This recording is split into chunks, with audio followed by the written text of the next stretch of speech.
Let's see if the Austin, Texas native, the Cuban, can get these guys on their heels. Comes in hard driven. Whaley on the overhand. Again on the overhand. Off the tape. And smacks it over. What a rally. This is exactly what you expect to see from veterans of the like. It's funny. Sometimes it's not about being pretty. It's just about points, right? That's the name of the game. Just about scoring buckets. First one to 21. If you can do both, though, that makes it I mean, if you can do both, you're playing in the Olympics. Yeah. touche. Look, sports has been around a long time. We all know about the ADP and whatnot. Just came off of in 4 years.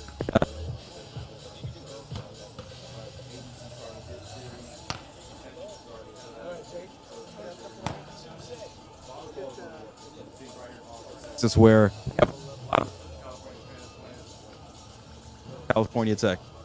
Undoubtedly. It's like the sport's going to continue to grow. You know, you have women's leagues that are now starting to pop up in the indoor scene. You're starting to see more collegiate beach programs year after year.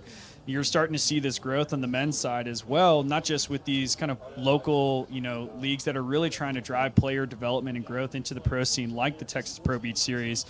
You have so much, exposure. And with the Olympics being in California now, you're going to see a spike. Definitely. 100%. The next 4 years are going to be bananas, literally, because, like you said, the movement. When you look at the collegiate game, it's not just Division I. Even Division II programs are offering beach. So expect nothing but more growth. And with that growth, you had mentioned it, a lot of transplants coming to Austin. Austin's continuing to grow in and of itself. We're getting a lot of experienced players from out of place. You have a guy like Whaley coming from Kansas. You have a guy like Hughes coming from California. You have a guy like Quesada coming in from Cuba. You had a lot of these transplants coming in, not just from California, but from around the world. If I can say so myself, I'm a local San Antonian here in Austin, and it doesn't even feel like Austin. Just to be honest. Like, I drove through, I feel like I'm in little California, Texas. I can't stress that enough, but it's awesome. It's great for the game. Hey, I'll take the beach at Project Serve. Definitely. I just created one in the back corner, but busted a pipe on accident. So over the top from Hughes, tied up now. That's the only thing we're missing is water. Beach. We're hard pressed to find that, I think.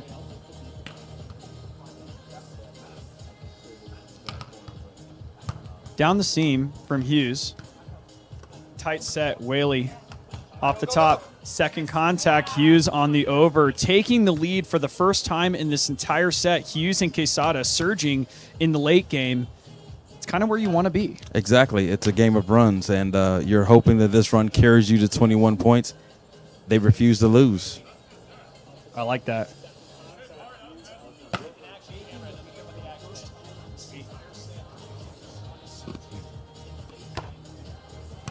Hughes, deep ball on Whaley. Again, chucking high.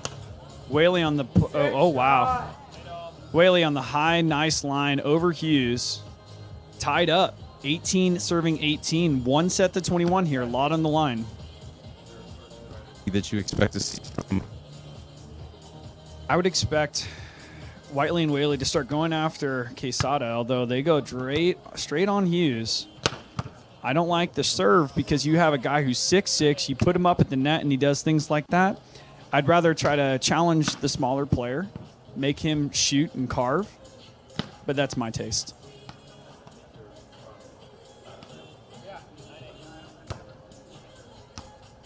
Oh, not a good time for that. Ooh, that's an ace from Quesada. Ace and, whoever aces gets a case of Guayaki or Bamate. That's what I heard.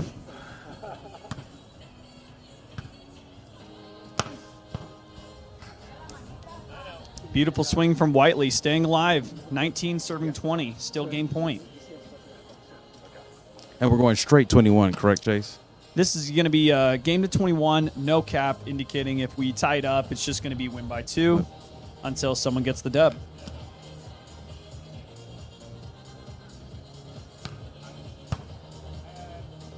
Great hustle by Quesada. I love the shot. Quesada controlling that last point, not just getting Hughes a beautiful set on that first attempt, but then pushing off the block, pushing to the farther pin to get Hughes that opportunity to hit line. Beautiful comeback there from Quesada and Hughes to take the set 21-19. Told me, and I said I'm not local to Austin. I'm from San Antonio. Our volleyball scene is nowhere close to Austin scene. They're competitive. What is the overall? I know Project Serve. We're here for Project Serve. These guys know each other. So how does this play out through the week, through the seasons?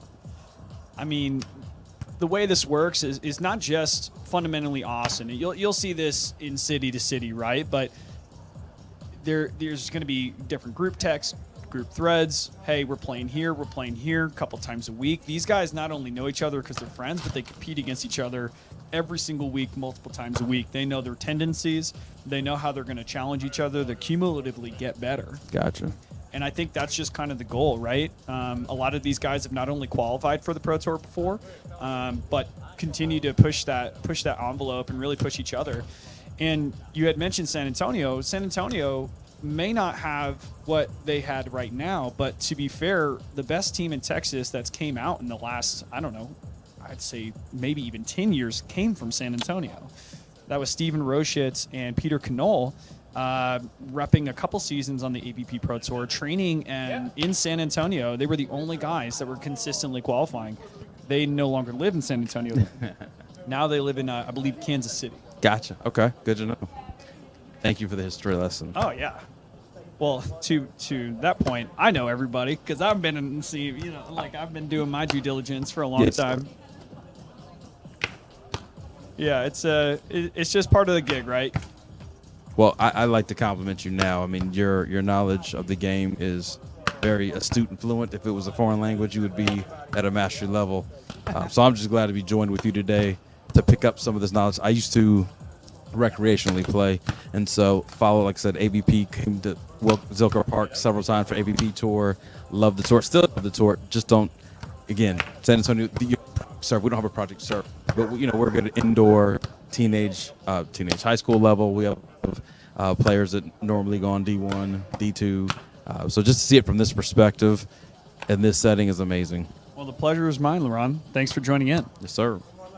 So we got a little matchup here. We have Jack and Jack. That was Jackson Lane swinging that sweet nectar of a set. And it looks like we're going to have the duo of Ryan Hendricks and Project Serve owner Bobby Jones competing for this next slot here. And again, another one set, 21. So we're going to determine seeding basically out of the round robin. Every team's going to play each other. Teams with the best record will eventually play each other for the match at the end. Now, while we have a little bit of a warm-up period here, big shout-out. We have a couple sponsors today. We have the Velvet Taco Domain.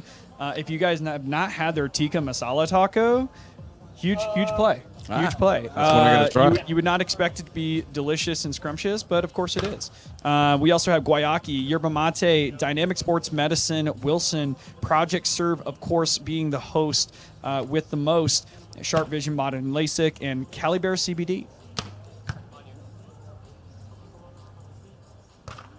Just watching them warm up, I get a feeling that this matchup is going to be similar to the last matchup, height situation on both sides. I hear you on that. There's going to be, obviously, Lane is a 6'10" absolute beast at the net. You have a huge block. You're going to have to work around that. Similarly, he has to be that much more disciplined. You have smaller guys that are approaching a bigger block. Of course, you have the opportunity to hit around. You have the opportunity to carve, but sometimes you could just exploit an undisciplined block and you're getting points off tools.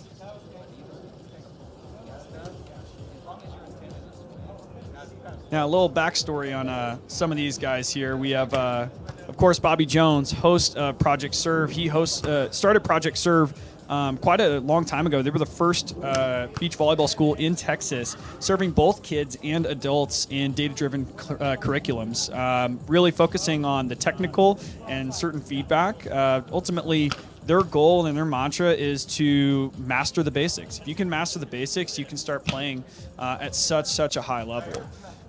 So big shout out to Bobby Jones hosting this, helping put this all together. I guess originally born in Riverside, California. I didn't even know. Neither did I. I thought he was an Austinite.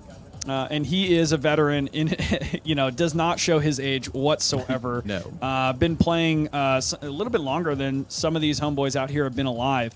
He's been playing on the NBL Pro Tour back in the early 2010s. And of course now still owns and operates Project Serve. Small guy, 5'10". You'll see a lot of carving, cutting, ball control from a guy like Jones.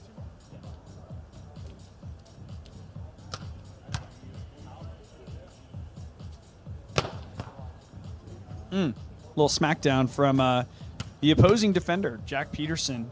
Jack Peterson's actually a Southlake, Texas native, coming up from the DFW area, coming down, played at Texas State. He actually was running track there. Been playing volleyball for a long, long time. He's a coach at Silver Beach. Helps with the LOVB new sand scene. He's running in again at 6 foot. So you're going to see a little bit more carve, a little bit more smarter decisions from Peterson, similar to Jones's game.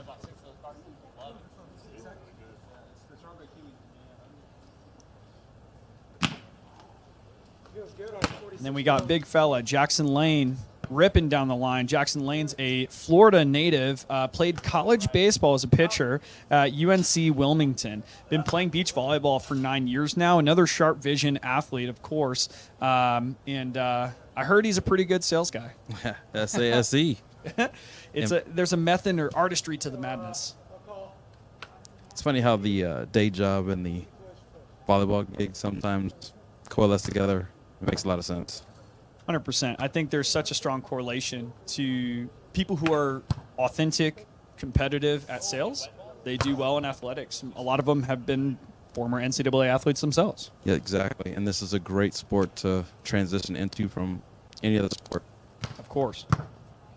And then looks like, little back set from our last guy today, Ryan Hendricks. Now, Ryan Hendricks, another Texas native out of Cyprus. Been playing for 6 years, although I think he was playing a little bit longer on the indoor team as well. Loves talking to people about Jesus. And all jokes aside, he put that in his bio. But he is a CPA. Very clear he does not do taxes. That he wanted that to be very well known, so don't ask him. But running in at a 6'2". So Hendricks will be blocking against the 6 foot Peterson in the 6'10" lane. Really going to have to be disciplined, controlled, and you'll find that with small blockers. Now, Laurent, you're going to see this in this, and for those of you that have watched at home, you're going to notice the differences of how Lane and Hendricks will block. Lane is already up there, right? He's got another 8 inches on Hendricks. So you're not going to see as much squat or depth. You're going to see a lot of quick hands, press over the net, and take away a lot of space. Okay. Hendricks, on the other hand, is a smaller blocker. You're going to see the timing is immaculate. He's going to squat down lower to get out of the hitter's vision.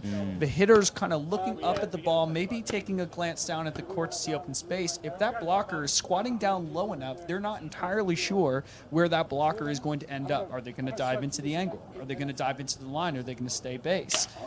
I think if Hendricks can start putting on a little bit of a blocking clinic and make Jack and Jack think twice about their options, I think it's going to put Jones and Hendricks in a really good situation. More of like a catfish approach in the sense of low man wins, tall man has to think, takes away some of their mind games. Yeah, high risk, high reward. Squid game.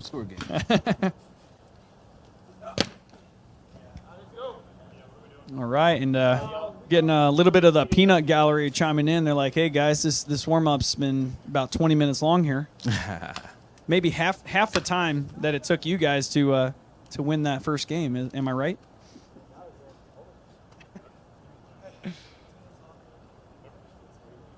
All right, and then again, thank you for those of you that are joining in here or may watch the stream, after the fact.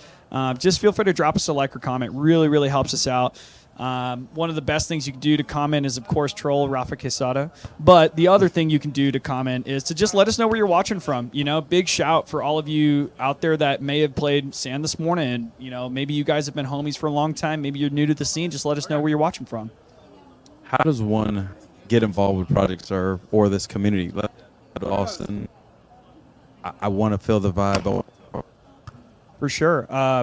Project Serve Beach. You can see projectservebeach.com. They have plenty of clinics for all different types of levels. If you are completely brand new to the game, if you have played before, if you're an advanced caliber, they have clinics and coaching staff that can serve your specific needs and find a way to continue to develop that talent.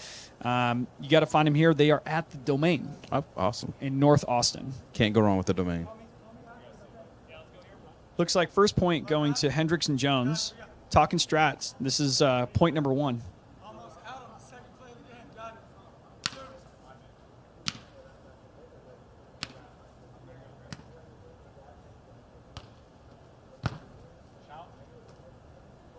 it. Hendricks squatting low, pressing back into the court. And then you can't beat height. Luxury. So that buyback opportunity as well from the Jack and Jack is a luxury as well. Hendricks getting a hold of that first block is not necessarily the best omen for Jack Peterson, just because if Hendricks can have his number, then it's going to put them in a sticky situation. Sneaking down the line, Hendricks with a Cali Bear CBD line shot.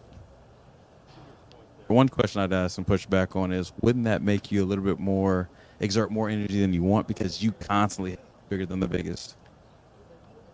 There may be a taxation to it, if you will. You have to pick and choose your battles.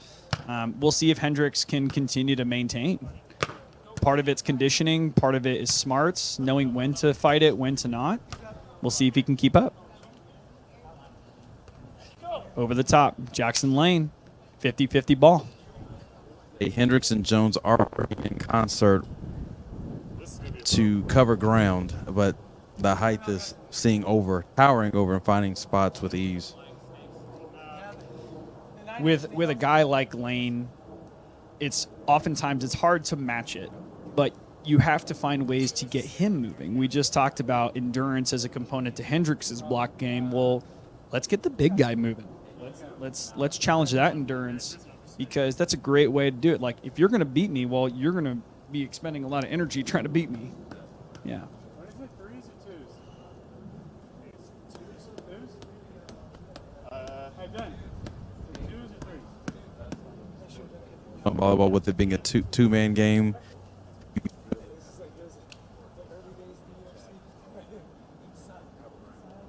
You got to find your chances. If you're not having open communication with your partner, you're set up to fail early. Go, Jack. Yep. Serve here coming from Peterson. Down the seam at Jones. Beautiful hand set for Hendricks. Back flipper from Peterson. Live to fight another day. oh, Hendricks finding the high hands on Lane, tying it up. 3-3.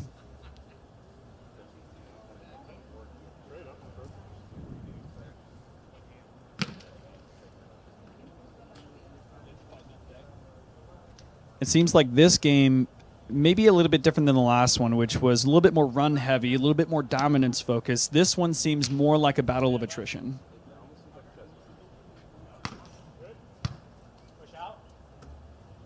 nice soft hands. Ooh. Beautiful hands from Lane. You could hear Peterson on the play saying, push out, push out. He's really indicating, I don't want that on you. I want you to push this all the way to the pin, spread the block, open up the court. Peterson finds the hard cross. Yeah.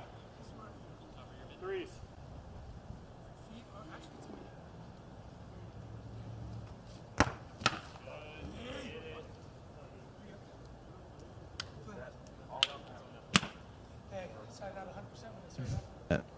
You would think not, but the reality is, like, anyone who's trying to challenge on the serve, you have to take risks. If you're a big jump server like Lane, he can go on a hot streak. If you're his partner Peterson, you're like, hey, let it rip, man. You have the green light. If you get it on the tape, so what? Now, if I'm a coach, though, I'm saying, hey, at least get that over the tape. At least make the defenders think twice about passing a ball that's in or out rather than something that's on the tape automatically their point. Lane fighting the wrist away down the line, beating Hendricks on the block here. And Jones and Hendricks have to be a little careful. They've been focusing on serving Peterson, smaller hitter, maybe a better matchup on Hendricks on his block. If you continue to serve that ball in lane, they may be in for a rude awakening today.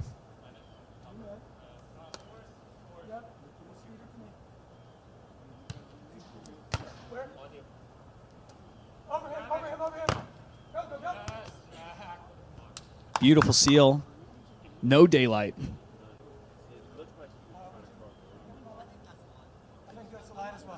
Was there. No kidding. Yeah, you're right. You could see Hendricks torque that body early, trying to find those hands, trying to tool on the outside, but he had no opportunity.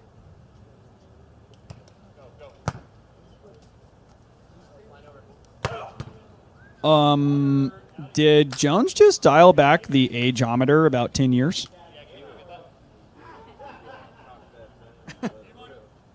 Good Lord. He definitely drank some guayaki before this. That was some yerba mate energy. Had to walk that one off a little bit as well. Yeah, don't let him see you're gasping.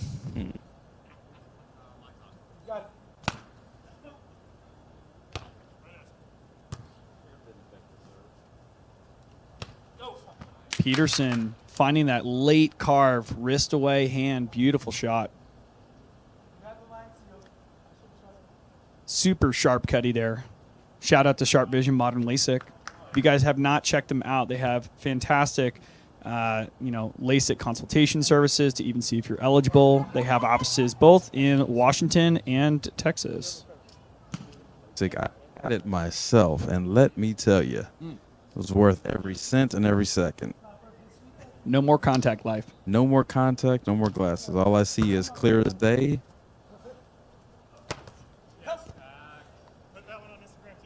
Ah, hey, little chatty on the little bit of chirping.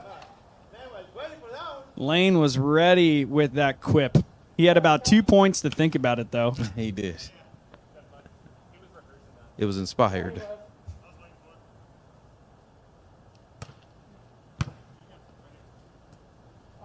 Quick set from Jones.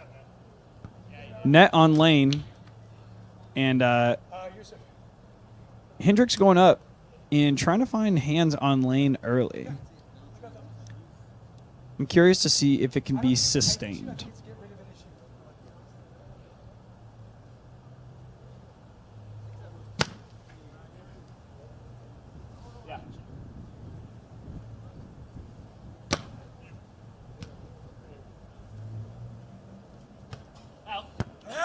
Unforced error from Jack Peterson finding the line.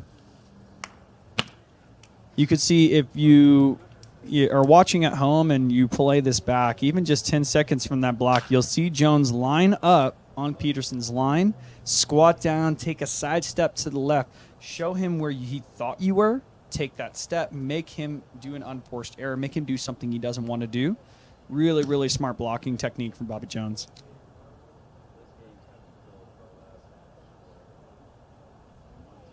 Run, the other one starting to make the other team make errors.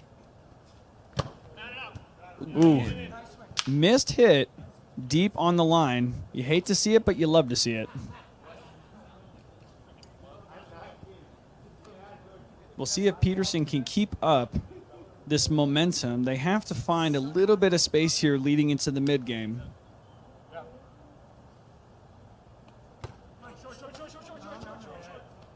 Another unforced error from Peterson.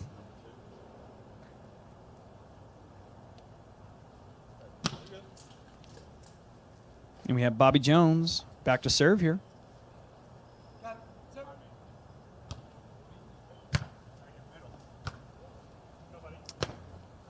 Pull from Hendricks. Peterson finds the line. Now, one thing that has been pretty common, it's died down a little bit. Not as windy as maybe it was during our previous match, but the passing has not been stellar today. Could be a little bit of nerves, could be a little bit of heat, or just tough serving just in general. But I would like to see all these players have a little bit more discipline on the pass. Stay home, create some space, get it up to the net. More importantly, you can start passing that ball better. You're giving your partner the opportunity to option. Now, for those that, are just maybe new to the game, the option ball, you may have seen more of it at the Olympics. It's your partner taking that ball over on two, not setting you that second ball to a third contact, but they have the liberty to not only hit the ball, maybe do something a little bit more crafty, a little bit more unexpected on that option. You're seeing the men's game consistently evolve into an option-focused game. The men who won the Olympics, the Swedes, were consistently running option balls day in, day out, making a blocker move to one pin, and then they have the option, or they could set to the other pin, making that blocker move again. You're seeing an evolution of the game, but it's all predicated on that first ball contact. Gotcha. They side out first over here to go 8-7. We should ask the CPA what the score is. I think they're haggling over 8-7.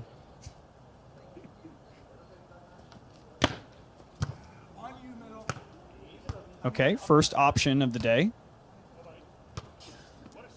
Wow.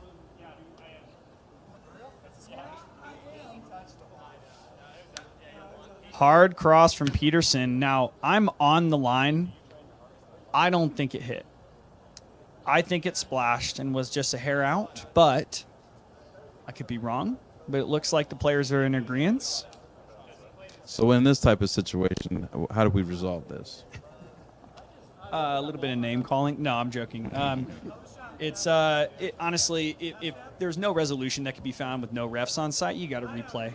But it seemed like there was enough evidence there for the players to just accept it.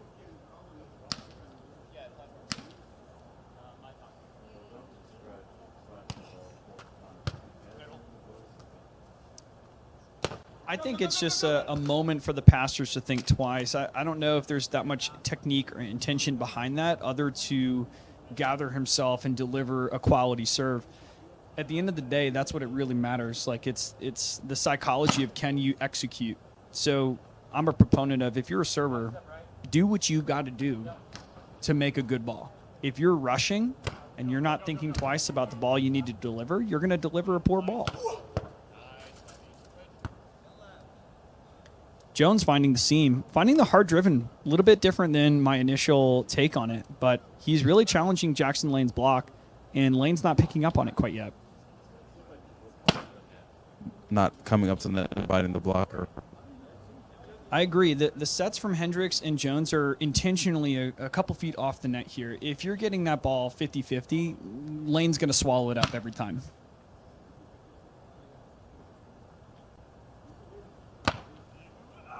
Ooh. First service error of the day for them. Hendrick trying to find that line, still going after Peterson.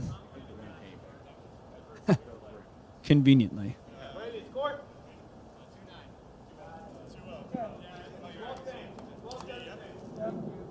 We have 12 serving 10 here.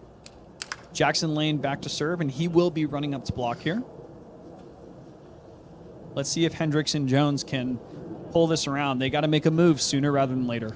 Is this a time where you look for the option since your blocker has to come in from the serve? Exactly. Really smart deduction. If your server is having to run up there, you can guide that ball a little bit differently. Now, that's why Lane has to go green light.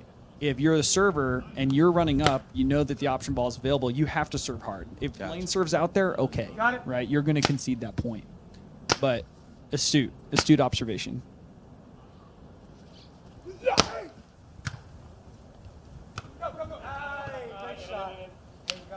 Now we're seeing the option. Look at that. The boys be listening.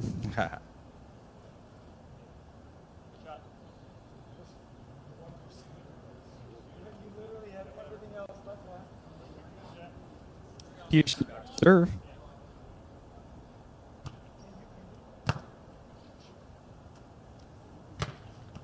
Quick set to the pin. Beautiful set from Jones. Hendricks squeaking it down the line. Now, if they can maintain that in-system ball, I think they have a better shot here. not, like you said, it gets swallowed up.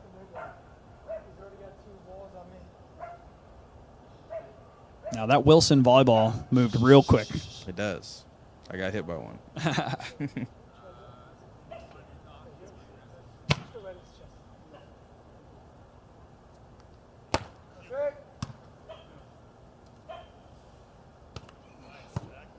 Crafty. Peterson finding his rhythm late in this game. Not the best omen if you're Jones and Hendricks here.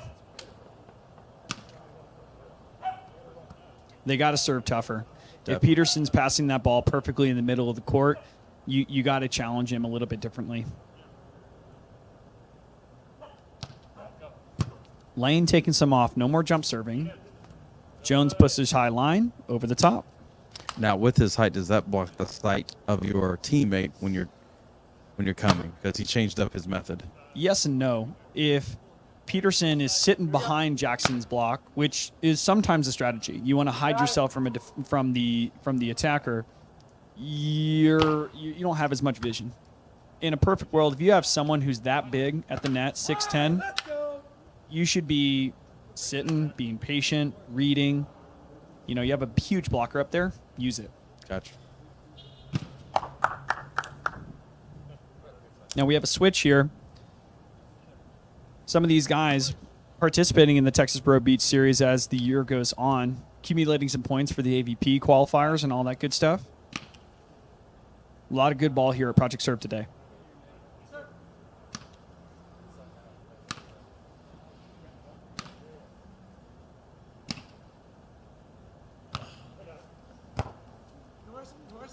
Out of system ball from Lane. And Jones and Hendricks finding that weaker service seed. That's going to be the way that they can keep them on their heels and find a way to recover from their early deficit. Would you consider that almost a forced error in the sense of the ball was mom and pop, but more so towards Yeah, so what you're saying is like that seam ball. You're having to, you know, the mom and pop stitch, right? Parents are fighting, right? The Yeah. ball's right in the middle. Someone's got to take that. They deviate from that exact plan though, and Lane just goes right over the top of Hendricks. Not my favorite serving decision. I know they switched it up on Lane, but you had just highlighted that point. You had a really nice ball down the seam, and then you serve Lane completely away from Peterson. There's no miscommunication. Easier pass, easier swing.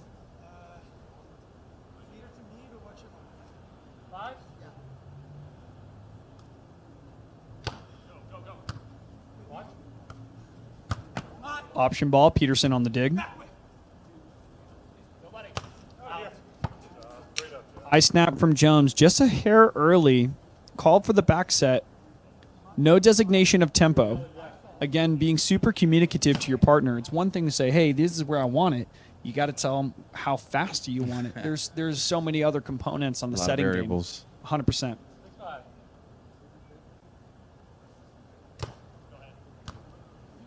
Shank from Jones, out of system.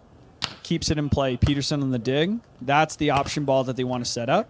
At least challenge it. Even off the tape, it's way harder to defend that. Definitely, and it seems right now that Jones, And not the best time, right? The score is 18 serving 16. They're about to get into late game. They have to earn this point now just to stay close. That 1 point deficit is doable. 3 points down at the end of the game, much tougher. especially when you're at a height disadvantage. Speaking of height disadvantage, off of Lane's head. And it looks like Maybe if you hit it harder, I'd be in trouble. we have a point off the dome of Jackson Lane.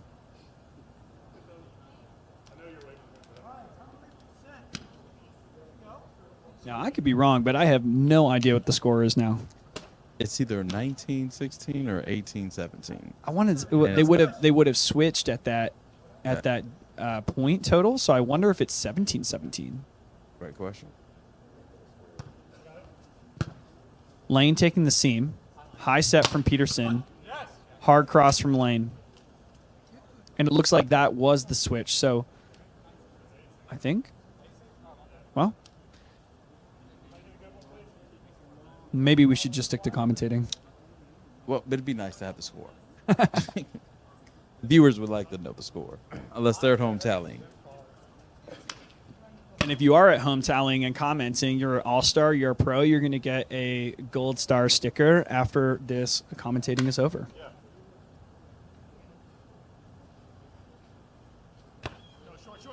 Short serve from Lane, beautiful. Jones on top of it. Lane on the pull, option ball, no block. Execute. Now, with the option ball, it seems like it's best set up when it's a higher bump from your teammate, giving you a clear, similar to a set, nothing wobbly, nothing ugly. Exactly. You want something high, lofty. You want time, right? Now, I say that at this level, that time is valuable. When you get into peak Olympic, best of your country kind of level, they have the ability to even keep that low, send a quicker tempo set. It just becomes that much more skillful, right? Here, high balls is exactly what you need to succeed. Hey! Let's get lucky once. Let's get lucky once. It's me.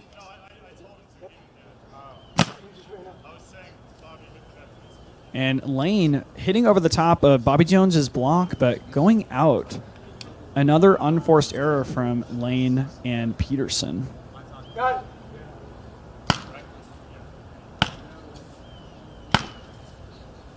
Got it.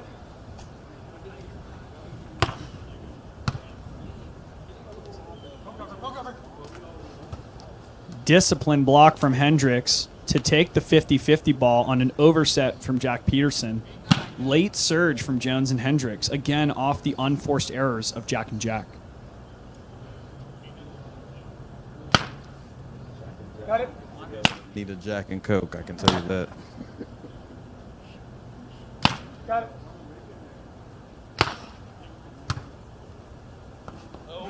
Sneaky hard cut from Peterson. Jones wishing he could have that one back.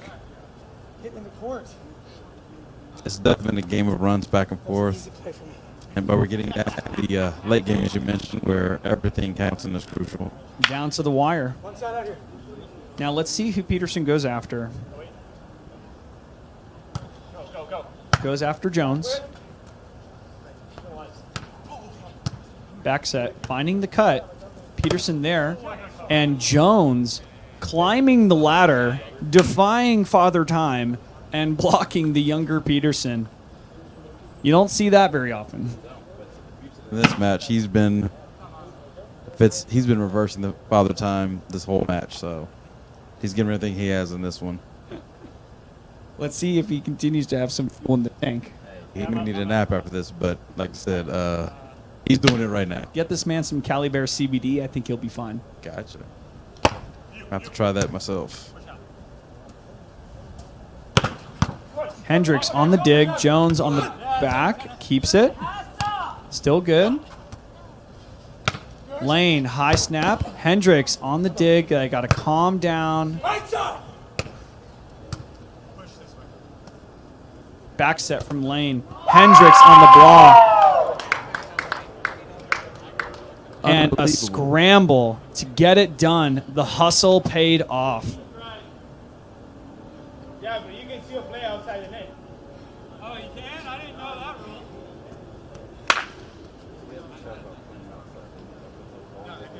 So a little bit of discrepancy here on what Peterson wanted to see, unfortunately, is not going to get the call here.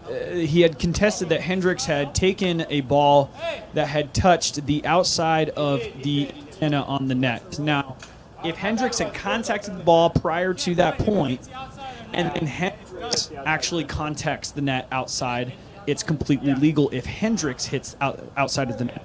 If the ball hits outside the net, then the ball is deemed out. So it seems as though Hendricks had contacted the ball, and his contact follow-through had ultimately hit the side of the net. But it looks as though these guys may be doing a replay. Nothing necessarily conclusive out of that. 9-0. It's so tough. But we have 19 serving point here.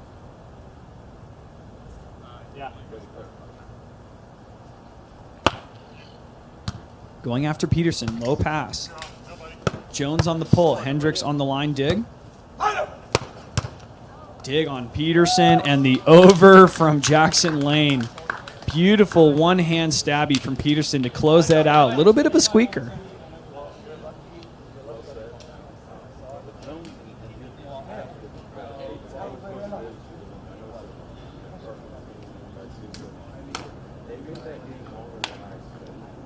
No doubt. I mean, if you have the ball control of two smaller players, your game is not necessarily to overpower them. It's to put them in situations they want to be in and make errors. They succeed. How many errors Jack and Jack? And that's what's going to create at least a tight enough set to steal it, right? You see that with smaller teams play against these bigger ones is they steal it late. It's not like they just take over and dominate the game. They're going to find their opportunities, put you in a bad position, just snatch it from you. I mean, that's what you and I are doing today, right?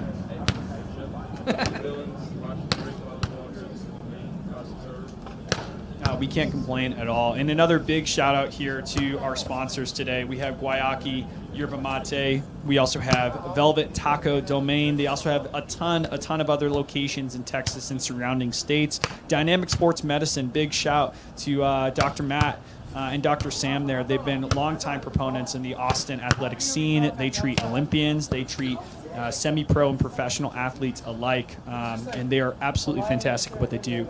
Check them out, Dynamic Sports Medicine. I think they may have actually opened a clinic in San Antonio, and I know they have a clinic in Dallas as well. We also have Wilson providing these beautiful, beautiful yellow balls. Some of them, a little bit used, but that's part of the game. Project Serve, of course, being the host, and Sharp Vision, Modern LASIK, keeping people's vision just beautiful, nice and sharp, and Cali Bear CBD.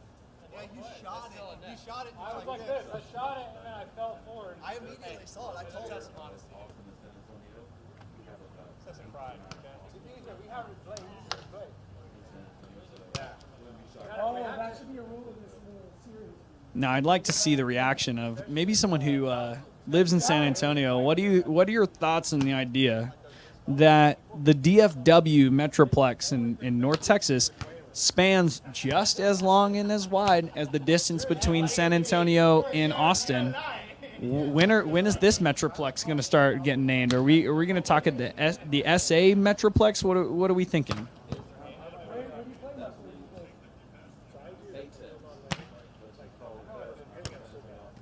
There you go.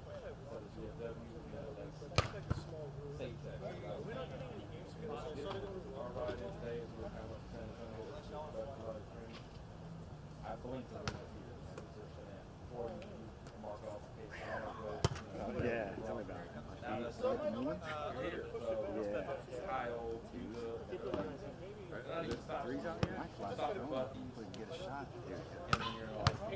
Yeah, I mean, in Kyle and Buda, another two areas that have just been blowing up. A lot of new developments down there. A lot of people continuing to move in, and there's growth down there too. I believe Project Serve has a location down in Kyle Buda. They have a kind of a San Marcos division, if you will. So if you are down there and you're interested in checking out Project Serve down there, they do have a couple courts. You can get some training in.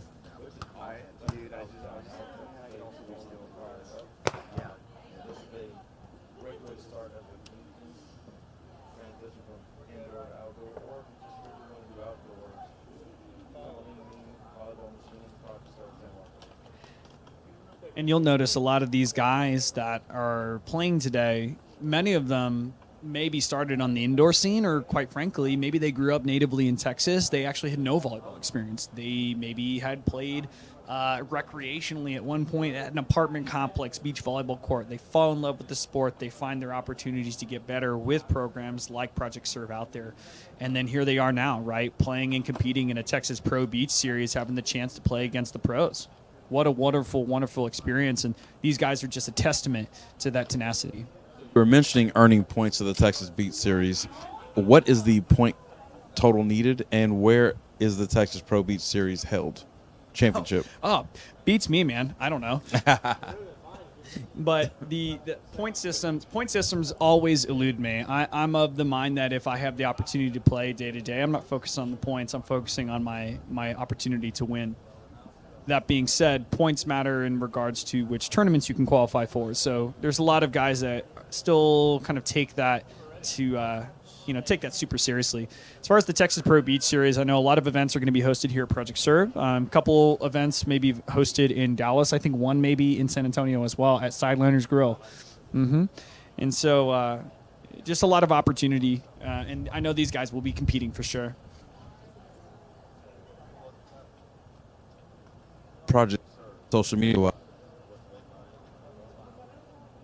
Project Serve, look them up on Instagram, Facebook. I believe they have a up and coming TikTok. I want to say, all these old guys getting used to the new stuff, but you got to change with the times.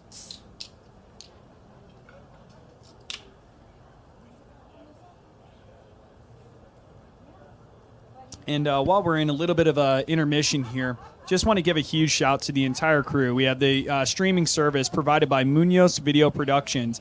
These guys have the full-blown setup. I've done a few Facebook live streams with, just a phone, maybe a margarita.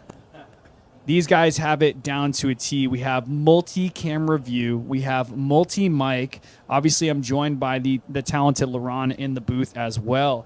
But huge shout out to Munoz Video Production, the owner being John Munoz, and then, of course, LaRon Fields joining in. Yes, John Munoz is just like some of these tall volleyball players. He's a wizard with the technology. I am not a technologist, right? I consider myself more the talent side, but I decided to tag along today because he's mentioned beach volleyball. I'm like down for it, love it. He didn't know I did, and just glad to be with you. I just listened to you when we were setting up. I was like, this dude is a savant. I was like, I cannot wait to sit down and chat it up with him and hear the way that you're calling the game. Order, my friend. Thank you. Okay. Well, it looks like this next match is going to be off to the start here. Now, Jones and Hendricks getting the back-to-back in the round robin. Now, everyone, I believe, will have Jones on an early cut.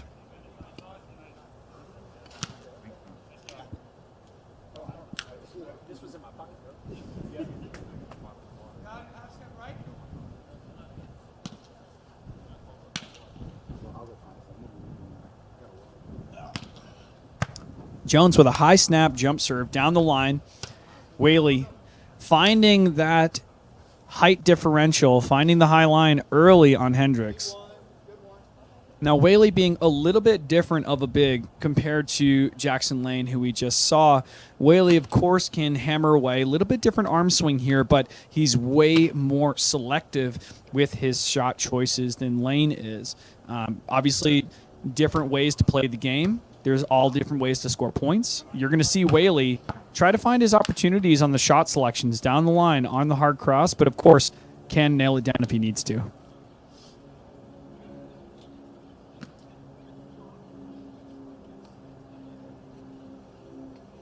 All right, and throw up another like in the video if you guys are huge Hendricks and Jones supporters, and then maybe throw a thumbs down if you guys are Whaley Whiteley.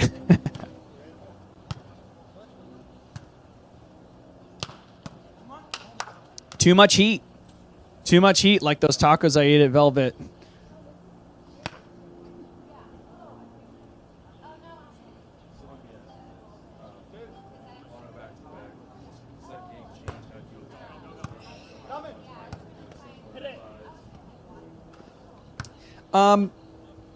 Yes and no.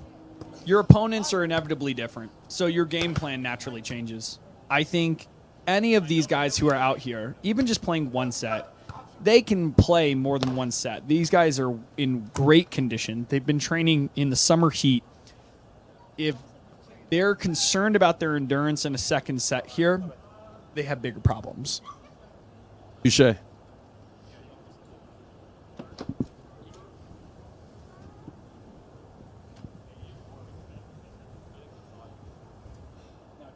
Back to serve. Let's see who they got after. They went after Bailey early in the game, although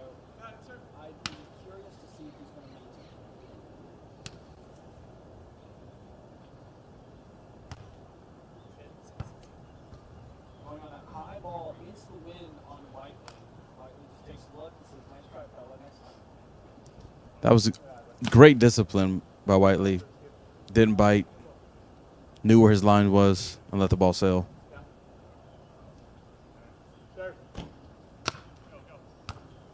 Whaley keeping pressure.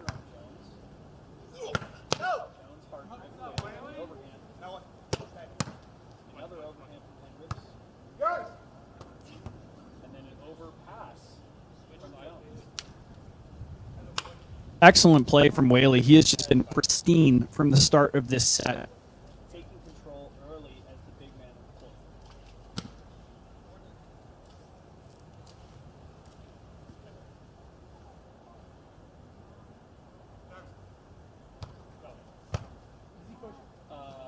court. That was definitely a peck pass.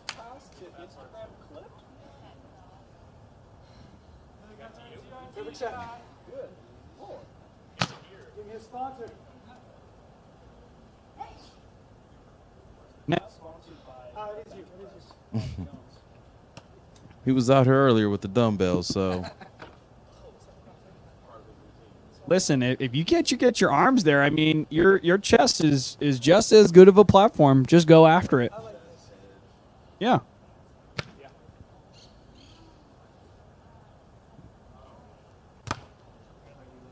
ooh. Hendrick still trying to find that line. Clearly looking for something here. Unfortunate, couple inches out. They're going to have to start these guys.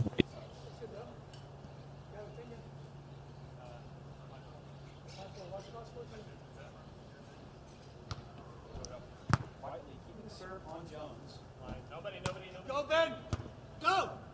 Touch from Ben Whiteley, but too much Patty from Sharp Vision Modern Patty. Bobby Jones. So we must mention in this matchup, both teams have suffered losses. Is that correct? That's correct. All right, Whaley, here we go. Now, either of these teams want a chance, right? You know, one of them is going to take away the dub. But if they want a chance to play in that final match in the round robin, take a little cash. I'm sure there's some side betting going on here. You know, this is not the NBA. You can bet on your games, okay? But they're gonna have to take something here in this set. Poor pass from Whiteley and another poor set from Whaley. Easy option from Jones to Hendricks. Wasted opportunity. And Whaley putting that ball down.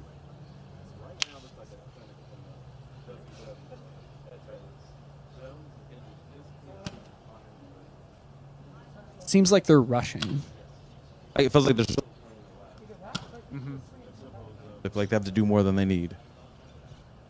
Now, to your point at the beginning of this match, it's like, maybe endurance is not as much of the equation, right? But you tend to speed things up.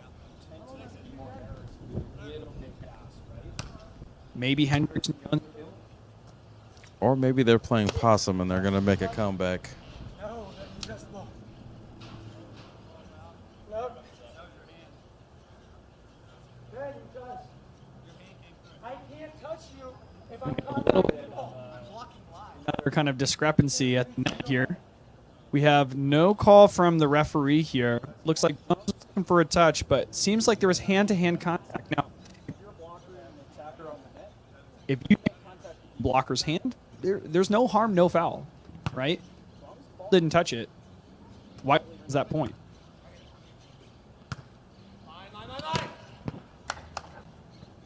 Whiteley throwing the hammer down on Hendricks.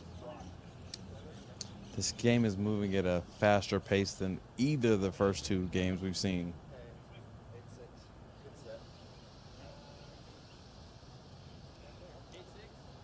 Now, with that difference of pace, what do you think is the discussion here between Jones and Hendricks?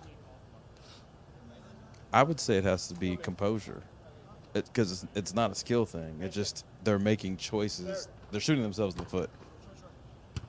Yeah, slow it down, find your chances. High, left. And that right there, hitting into the blocker when your defender was back on the back line, you could have sent it line, didn't have to be aggressive. It's just, being smarter, not harder. Tough ball from Hendricks. Really setting up too tight for Jones to take care of. Hendricks hustling. We have a down ball here. Pass. And look how just calm, controlled Whiteley and Whaley are. You can definitely tell that they're feeling more confident in their pocket than maybe where Hendricks and Jones are. Hendricks, they're trying so hard that it's making it even easier for Whiteley and Whaley. Like, they're not even having to try hard. They're just taking what they're given. Like, now we're in unforced errors. Little Things bit of are uncharacteristic. mental lapse. And listen, it happens even at the highest levels, right? Yes. The question is, how can Hendricks take a breath, come back from this, and feel more confident? Second to 8 here, that means 2 cases of Guayaki. I was hoping they had some on ice for us to sample, because I'm going to need some yerba mate before I Just get out dangling it over our heads. It'll come after the broadcast. Exactly. After the broadcast. Work Of and you course. shall receive. Nothing is given Always earned. except for that serve. It was given to Jones and Hendricks. Right now, it seems like they've rattled off 4 quick points. They're in full control. Let's see how Jones can recover from that serve-receive lapse. Whaley getting a tight ball, and Whiteley just abusing the top of the tape, somehow powering through. It might have slipped that net a 20.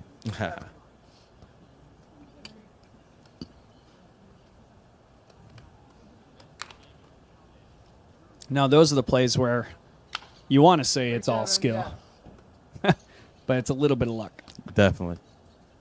Sometimes it's better to be lucky than good. And that was the case right there. Okay. Now, I like what Hendricks and Jones are doing here. They've now switched sides. Something simple to change the view, to change the approach, can sometimes bring you back down to earth when you're just feeling like you're stranded out there. And to your point, it paid dividends. That's a veteran adjustment. But did they wait too late to make that adjustment? Ryan, is it you? I think so. But they made it. We'll give them credit for that.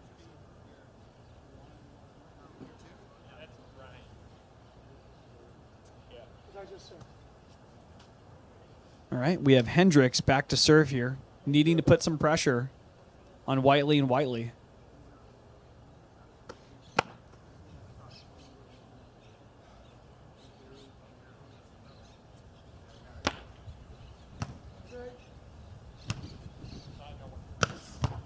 Hard driven.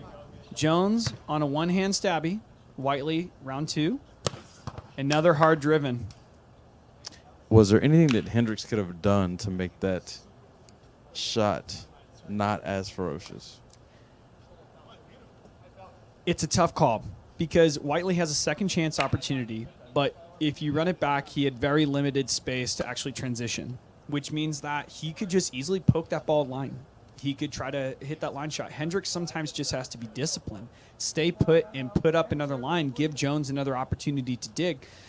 If Hendricks maybe felt a little bit more risky, maybe under the premise that, well, Whiteley just did that once, well, what's the chances of him doing it again? Maybe dive into that angle, take that ball away, force Whiteley to hit the line shot.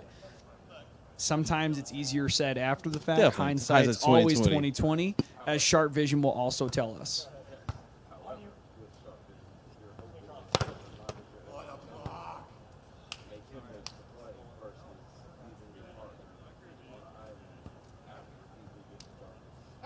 I like the analysis there. It's like make them do something they don't want to do.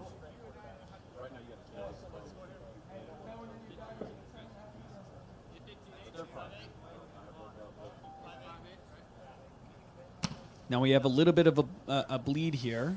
Hopefully that Hendricks and Jones can come back. Right there, behind you. And Whiteley being a little too cheeky. Yeah, he didn't Agreed. want to be by the little guy.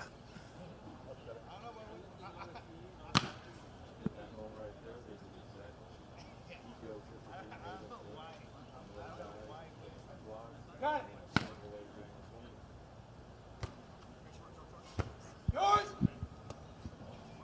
Yeah. Easy overpass to conversion from Hendricks. Now, the play that Hendricks made is fairly new to the beach game in that he pushed it over as if he almost tipped it, right? Now, the rule goes that you can do that with two hands as long as it's a singular push or motion. You can technically still do it with one hand as long as it's in one singular direction.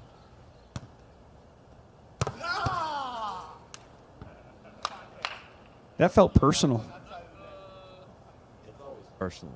And it's always business. Let's see if Whiteley can come back. Put a little bit more emphasis on that exclamation point.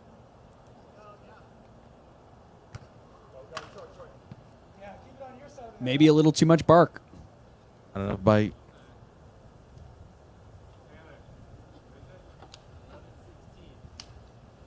We have the score 11 serving 16 for those of you at home. Again, thank you so much for tuning in. Huge opportunity for us to level up our broadcasting. I'm having a blast with LeBron, checking out some of these amazing players here. And thank you guys for tuning in. And if you watch it at a later time, definitely give us a shout. Wow. I mean, clip worthy. I mean, if anything, I mean, these guys are going out swinging, but they're putting on a sports center clinic. Almost. I mean, I probably could have. Hey, but if we get to the point, it looks like We have a score check at 17 serving 11. Late game for Whiteley and Whiteley. Or Whiteley and Whaley. They get me good sometimes.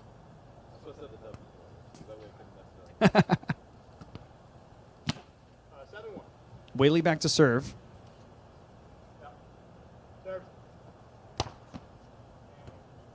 Finding the deep corner pocket. David Beckham putting the gun back in the holster. Whaley with a beautiful serve.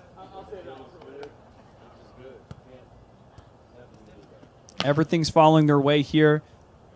You got to ride this out. This is like tin cup on a good day. You just got to keep swinging.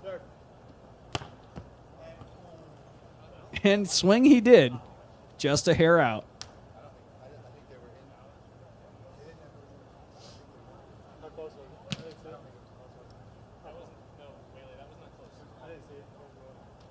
Jones back to serve here. Short ball from Whiteley. Ooh. Whaley on the option. Jones late to the dig. Now, if you recall, we were talking in that last set mainly about the men's game just changing and becoming more prevalent on the option ball. We're seeing a few more option opportunities in this set, almost every single one of which have now converted into a point. You mentioned that in the men's game. What is the women's gaming evolving to? Or is it still pretty much what women's game's always been? It's hard to say. The women's game is so much more technical, so much more precise, and there's a lot of powerhouses who play the women's game. You are starting to see a little bit more option opportunities.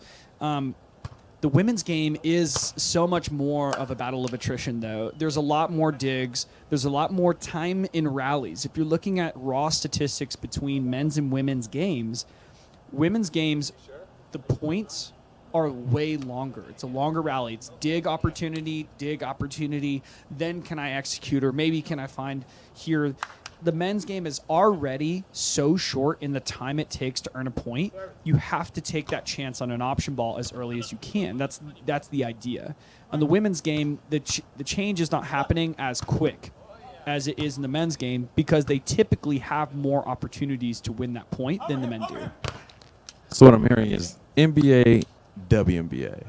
We're going to strategically win the game on the women's side. In the men's game, there's some strategy, but overall, it's going to be physicality, height, weight, strength, speed, each power. with their own technical prowess. Mm-hmm.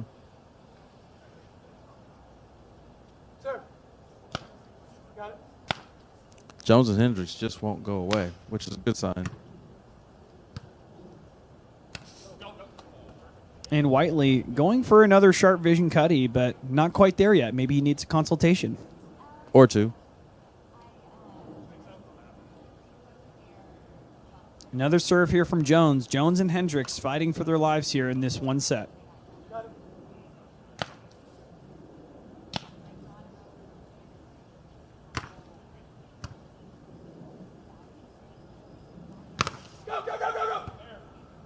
Hendricks on a great read on that touch, but unfortunately unable to get it done, and that set goes to Whiteley and Whaley. Puts them at 1-1 in this round robin. Jones and Hendricks fall to 0-2.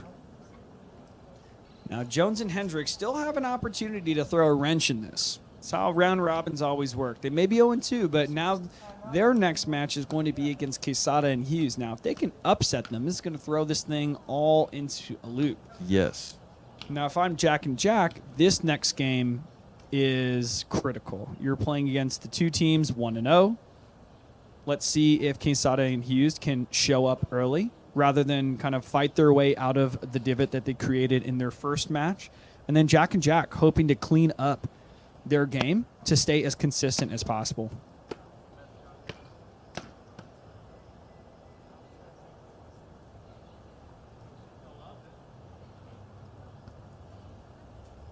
Now, Laurent, you said you're a little bit new to the game, but what's your sports history? What's your first love? First love is sports, period. End dot. I love football, basketball, in that order.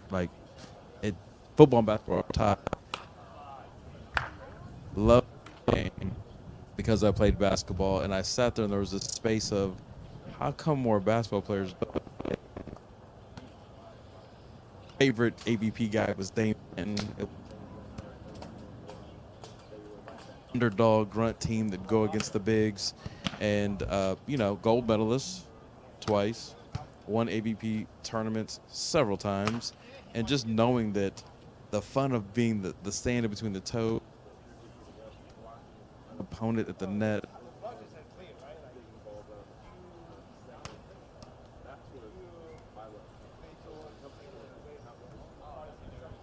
It's cool because it's like your background and love for games like leagues like the NBA, the NFL. Some would argue those two leagues host the most Athletic gifted people. And you can see a translation from those games to the volleyball game. I mean, some would argue Wilt Chamberlain played beach volleyball season in Santa Monica regularly while he was on the Lakers. Continued to play beach into his later years. You would even see him in some tournaments in the 2000s just showing up and showing out. You have guys like Chase Budinger, played on the Olympic men's team with Miles Evans, and unfortunately their showing out in the Olympics this year was not as fruitful as they may have wanted, but Budinger, a couple of years in the NBA, I believe he was at University of Arizona grad. Yeah, Wildcat. Homie's huge. He was in a dunk contest. Of course you're going to do well in beach volleyball. Exactly. He already had the chops to play. He just made that transition. He got his bag first and then decided to retire playing professional volleyball. And team, if you're successful. Also on, and I can't think of our partner at this time, but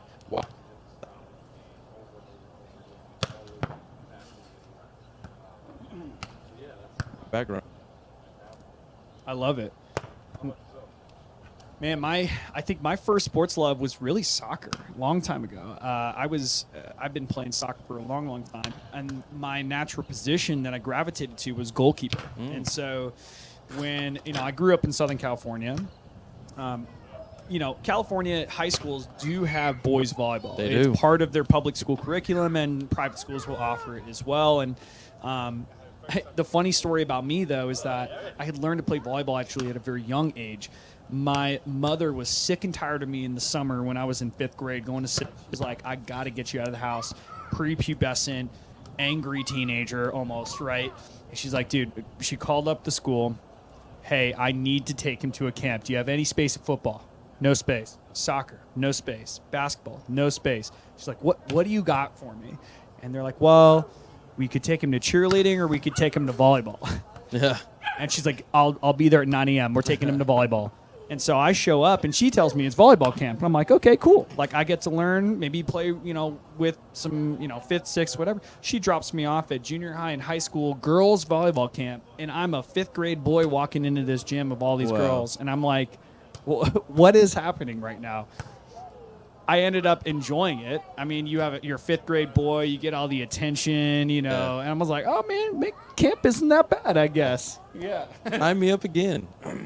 And there you have it. That was my early experience, and started learning really, really quickly from people who were years ahead of me as far as skill. So you were skill playing level. up without even knowing you were playing up. Of course, yeah. And then, I actually never pursued, I guess, more competitive volleyball until 18. I had, at that time, turned down a soccer scholarship. I wanted to pursue volleyball instead, or find even just a more traditional collegiate experience.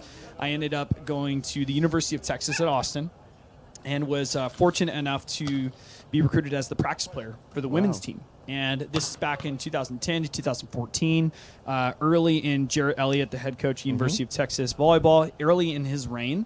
Back then, even now, Olympic announcer Salima Rockwell was the assistant coach at the time. Had the pleasure of working with her and learning from her in that experience. And then again, playing against the best women in the country for college. Now, I'm an 18-year-old guy. Yeah. But they're telling me, do not let up. Jump as high and hit as hard as you want, because they're going to get better from this every single day. And to be fair, I got better from it every single day. I had that pleasure of learning under their tutelage, and then, of course, evolving my game. And then what led me to where I am today is, after I had graduated, I had actually played professionally in Slovenia. I had the opportunity to translate my collegiate club career, a little bit untraditional, not quite NCAA, into this professional league in Slovenia. And I like to say it's kind of like AAA baseball. Yes. Let's not get ahead of ourselves. It's not the MLB. Very competitive, really, really cool experience. Had that for about a year, came back, did my own, licks and chops on the beach scene, was playing in open levels, qualifying in some events back in 2015 for the AVP. And then made my way back to Austin after that time. And now, actually, my game has really shifted. I was much more in the beach scene in my late 20s, early 30s.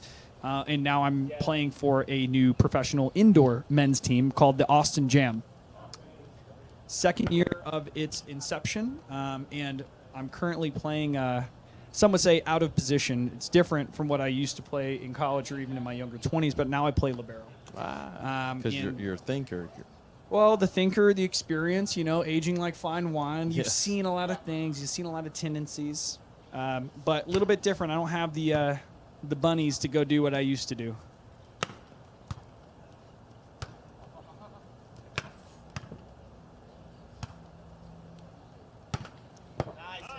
Early rally. Scenes had a break. They're back on the sand, so they may be a little rusty to start. Know that they're used in condition going longer sets, but sometimes when you sit down after one set, that's worse than sitting out after 3 games. I think these guys are going to find rhythm early. I could just feel the tension a little bit, Okay. and I think they're going to come out and show out. Jack and Jack had not a great showing against Jones and Hendricks, although they came out on top. I expect that water to level. I don't expect them to make as many unforced errors. Speaking of unforced errors, You spoke it into existence. and Hughes and Quesada obviously having a much longer sit, 2-game sit, and now playing. I think they're the ones that may come out a little rusty. It'll take them 1 or 2 points to get going here.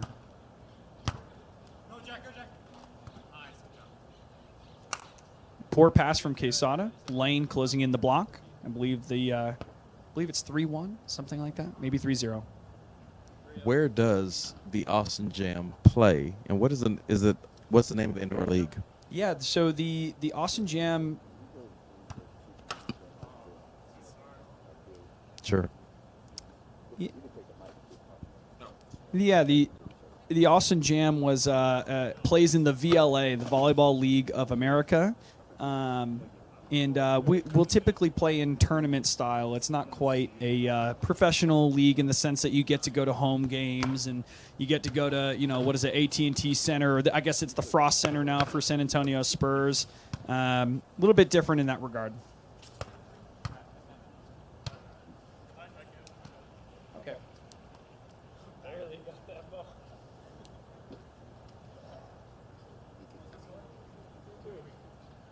Sweet. Man, this setup here, y'all. Munoz Video Productions. These guys have it on lock right now. I am impressed.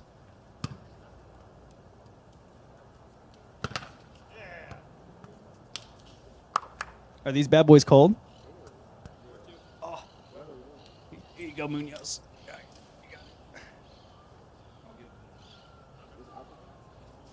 It's caffeine. All right, we got Jackson Lane back to serve here, trying to find this topspin going early in this set. Put that serving pressure on.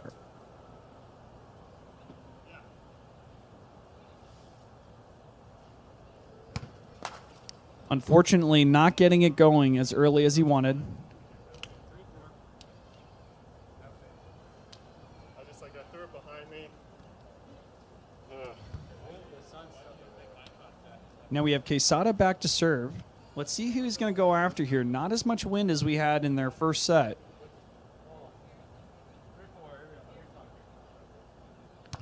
Serving that seam ball. Lane on the take.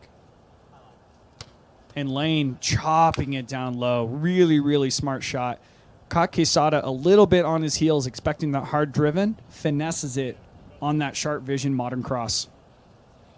Go, Jack. Yeah. Deep ball at Hughes, low pass to the net. Quesada, overpass. And unfortunately, makes an unforced error into the net.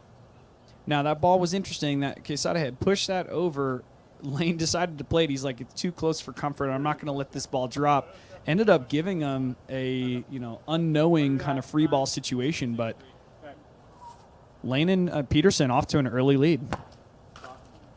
Spoke too soon.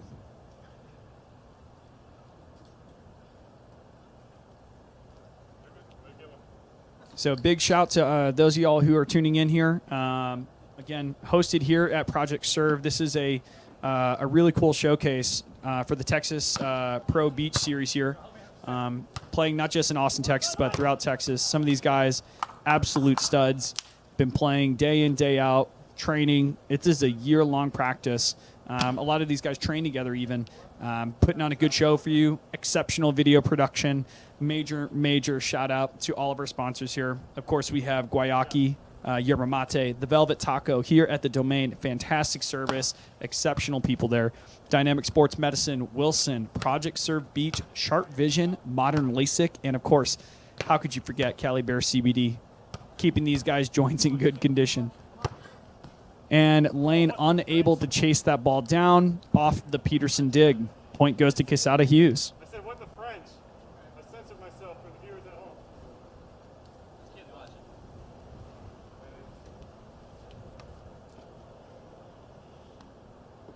So we have Quesada here back again. A little bit of wind picked up now. He's serving into the wind. He's going to want to serve this low. A little bit more force. Try to get no spin on the ball. Peterson able to handle. And Peterson goes for the cutty. Unfortunately, able to get it done. Quesada and Hughes chipping away at a few points here from unforced errors from Peterson and Lane.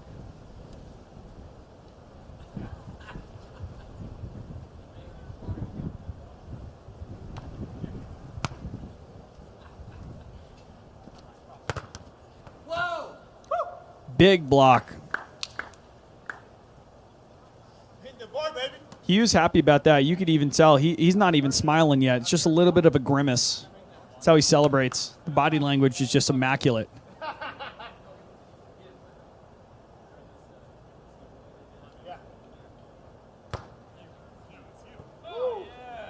And Quesada finding that seam early, and it looks like Hughes and Quesada are riding an early wave here from an early deficit. They're climbing back out on this second side switch. And they're putting Peterson and Lane on the ropes.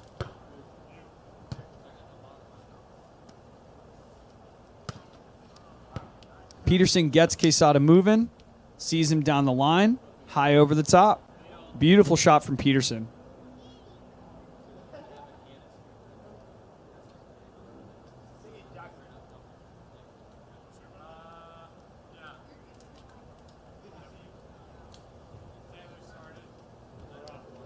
And it looks like Jackson Lane back to serve here now. First attempt, he was really trying for that hard topspin. A little bit more wind picking up here. He might decide to go at it one more time. He's going float. Easy ball for Hughes. And Lane on the tip. And finds the third ball from a second set from Peterson off the block. Really, really well done from Jack and Jack. Now, if you guys are watching this at home, feel free to drop a comment. Who you guys got on this set? We taking Quesada Hughes or we taking Peterson Lane?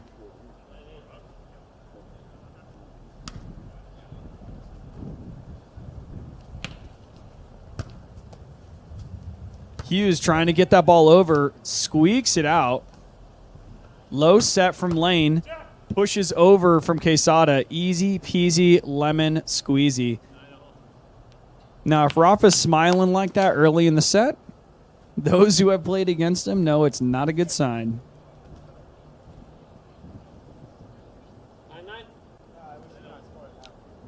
We have 9 serving 9 here. Wind on their back. They're going to float this ball. Let's see who they go after.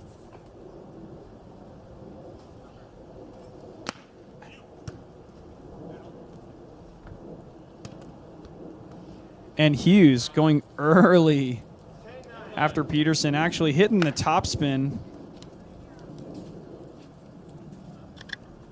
and gets the block on him. 10 serving 9. Am I doing the right one? Now he hits the jump float. Quesada on the dig, pushing that to the pin. And he's going to find the over the top. Peterson on the dig. Front slide approach from Peterson, unforced error. Really nice, clean play from Hughes and Quesada early in this set. Lane and Peterson falling a little bit, into the trap of what they did against Hendricks and Jones, bleeding points off unforced errors rather than fighting to live another day. Do you want me to lift the camera up? Second unforced error there from Peterson. He's wanting that one back. All right, I'm going to go get the other one.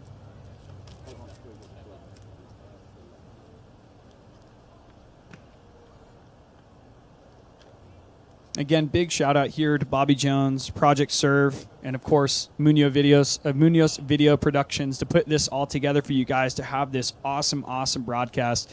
This is going to be going on throughout the TXPRO Beach Series. Hopefully I can attend as many of them as I can, although some of you know I still wet the whistle a little bit and still play, but we shall see if I can hold up the chops on the court, and if I can't, then I can at least hold up the chops in the booth. Hold on, let me fix the leg.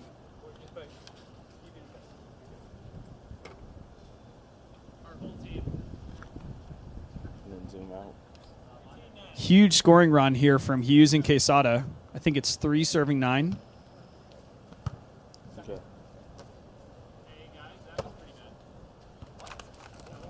And it looks like the ref is calling a double here on Lane.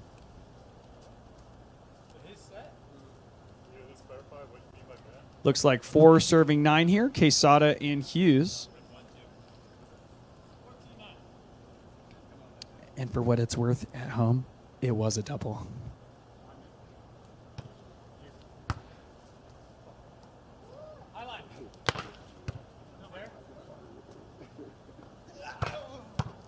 Sneaking underneath the block, Quesada on the hard driven. Peterson going on the cut.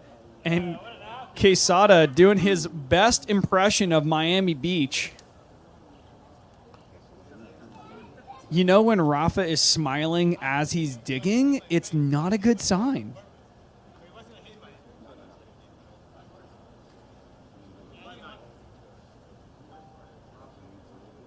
And I think we are still at 5 serving 9 now. Hughes and Quesada with the demanding lead in the middle of this set.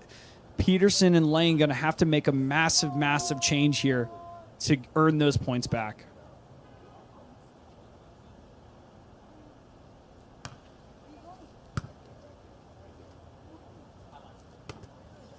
Block from Hughes, over from Lane. He's like, get me out of this serve receive. I want out. Please give me the opportunity to serve. I don't want to pass anymore. Exceptional heads-up play from Jackson Lane.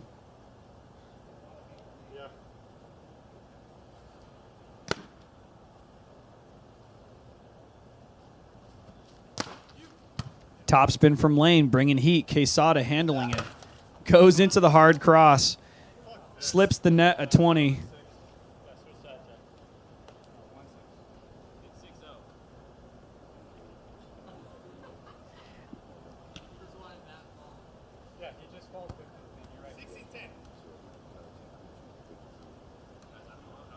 And even though the sun is shining bright on the side of Quesada and Hughes, it's almost like it's shining down on them because everything is going their way.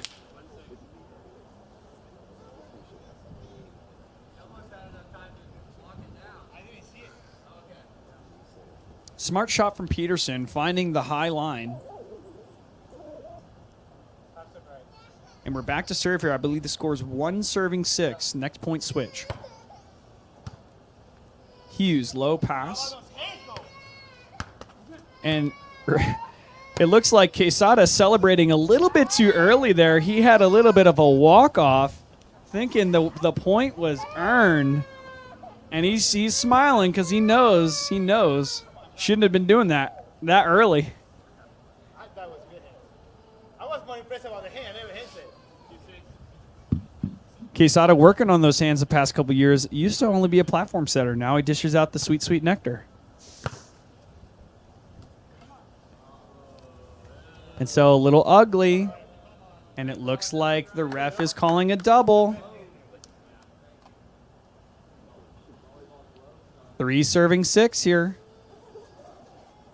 Hendricks calling it. So Lane and Peterson making a little bit of a mid-game push here.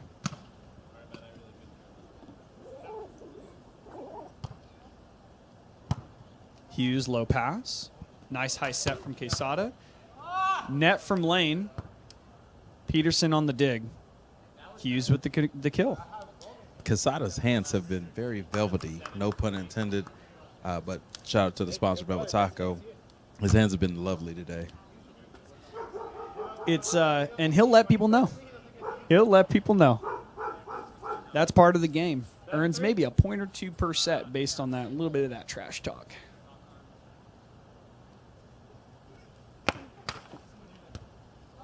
Ooh, back flipper.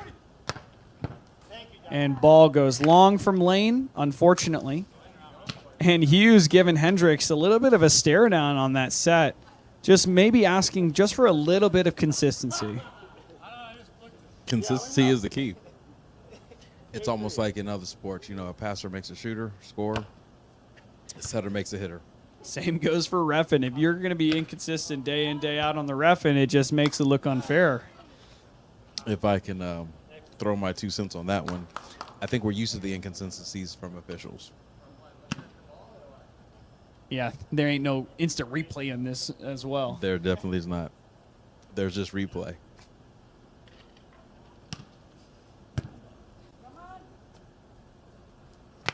And Hughes finding his rhythm in full control here.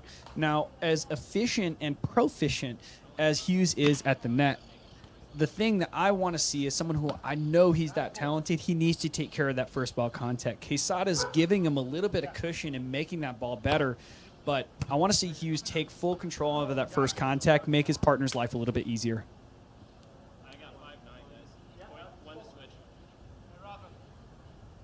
And it looks like we have 15 serving 19. Again, 1 set to 21. Now, both these teams won their first here in the round robin.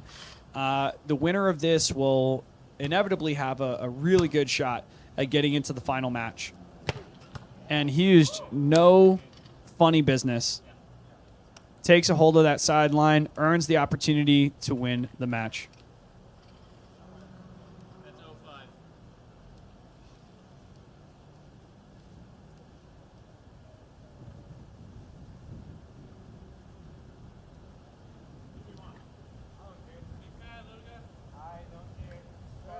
And now we have Quesada blocking at the net. Rare opportunity for those watching at home. Let's see if Quesada can pull out his patented Kong block trash talk combo. I was just about to ask you, what is his specialty when it comes to blocking? There is none. Quasi blocker. Except for little things like that. And the game is over. Quesada and Hughes take a demanding 21-15 over Peterson and Lane. Cruising on to victory after their whole mid-game push. I believe the game was tied 9-9 on Hughes' serve. Goes on a 5-point special. They win by 6. It's always good to have a machine, right? Hughes is that they work so well together that they're sneaky. You look at the matchup, you look at, okay, yeah, maybe we attack. But it doesn't work.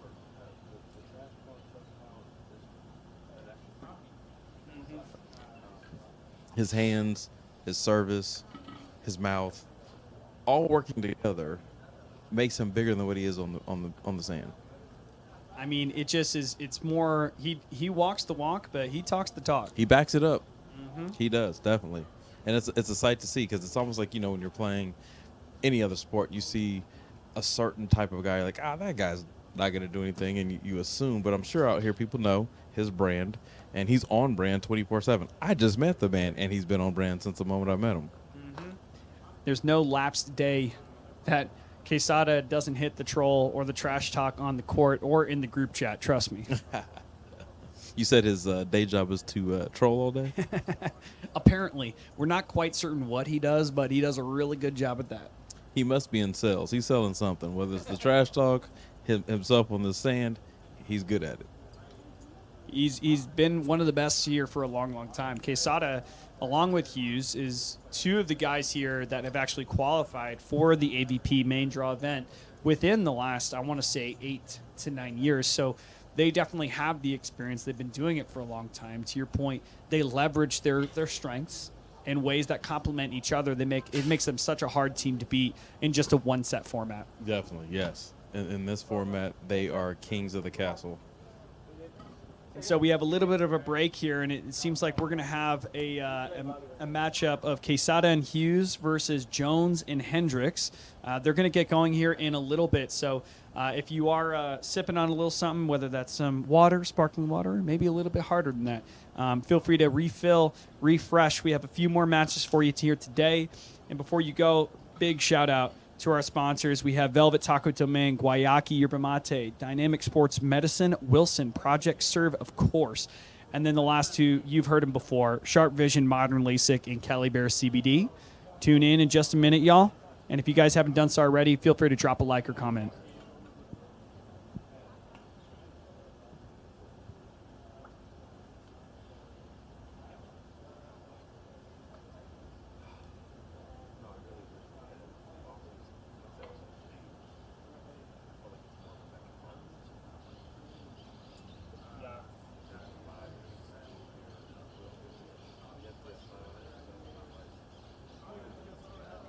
It's like Cyberpunk is its own world. It's not tied in as much, and I mean, a place like Project Serve is more tied into its locale. There's another really great complex called ATX Beach, just opened up north off Breaker. It's massive. I think it has 8 or 9 courts. Huge complex, brand new. It's got the lights and all that jazz. But it's different though. It's not in this communal complex. It's kind of on its own, right? And it still requires people to come in. The feel here is just a little bit different for sure. Nah, we all commute. I mean, most of these guys, a lot of these guys do live up north, kind of CP in the Amherst area. Very few people actually live out of the domain. But it's like, if you build it, they will come, right? Good courts will be found and be played on, and they've just been used for so long. Sideliners, it's as if it's like an East right in San Antonio for like a massive complex, and like I'm playing there in 2 weeks. Like they have a huge pool of mountains and we have it's called Boot Town.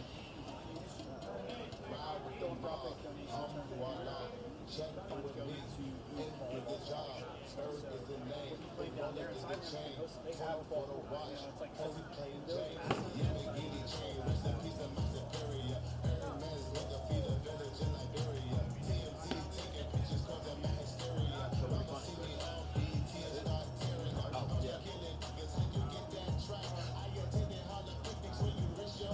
and I'll probably net back up to 5 is my cutoff.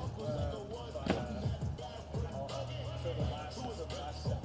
I really appreciate what you guys do. Or play with that, huh? I want to get your attention because next time you get up, like, you do a great job and make your job. What do you do, Ken? Chase, yeah, no problem. Ironically, I've been sales as well. I'm an account executive for a company called Ship Station. Basically, it takes leverage, small business, shipping, logistics. All right, Chase. I definitely got to make up. Chase. I do. It's 1v4, which is Rafa and Taylor versus us. Yep. 2v3 is guys. And it's single 11 on 1. Okay. So technically, you guys are in playoff format now. Technically, we're in single 11 playoff. I see, because the round robin kind of works itself It out. worked itself out. We didn't have to play the last game. We ended up playing them 3-1. Makes sense.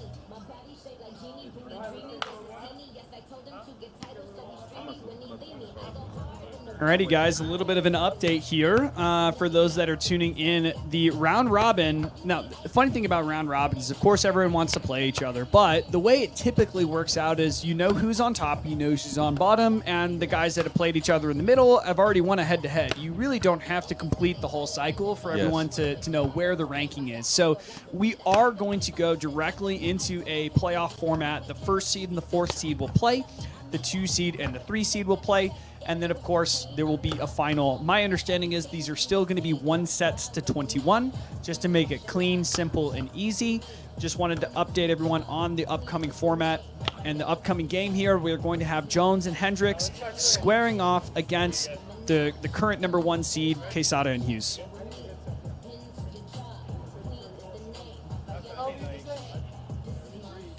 You're 33?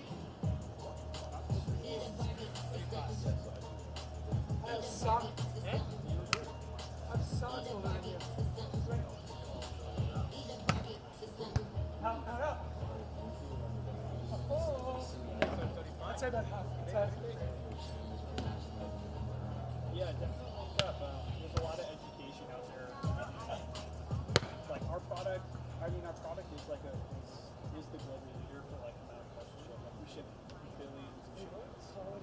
Hey, you getting ready So, for the city challenge? so what? Are you gonna get ready for the city challenge?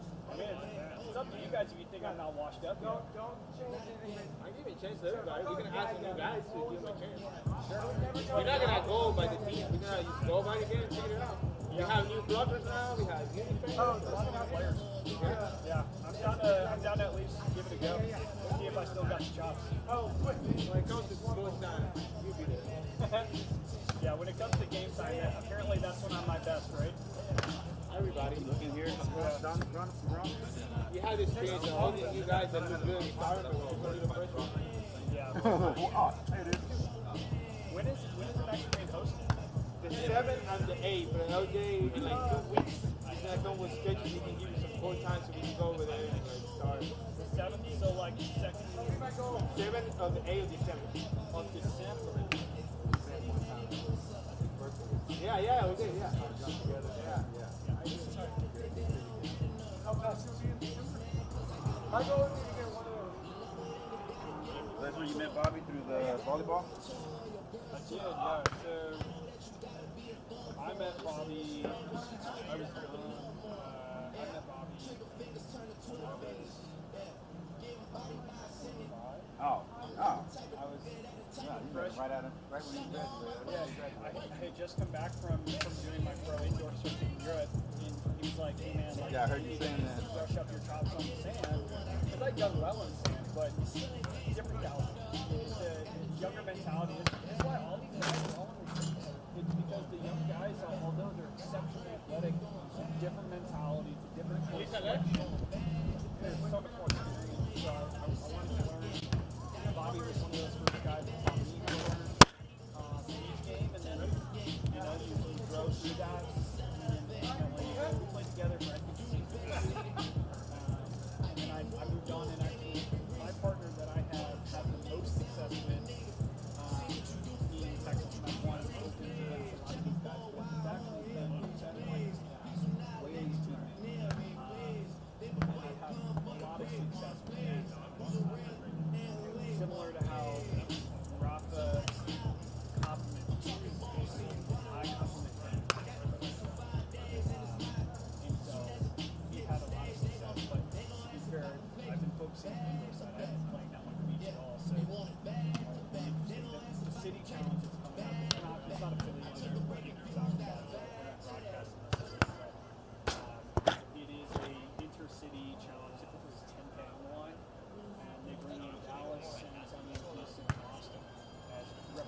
guys that were there that have been prolific are no longer there. So I think they Right, what do you guys want? build, Big ticket game. but it's going to be college format.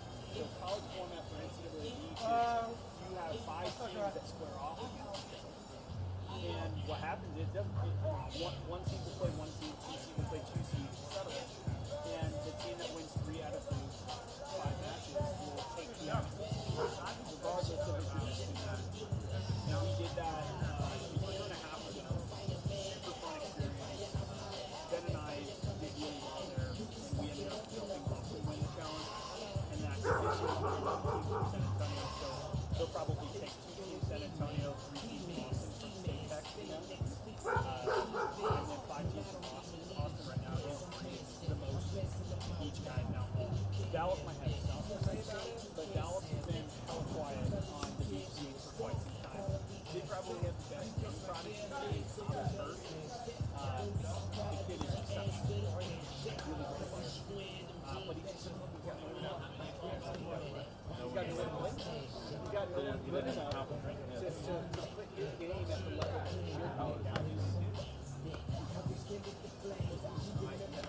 Now he's that good, better. Isolated player to player, he's probably just as good, if not better than he is right now. But because he doesn't have a partnership to play, he's not really getting that.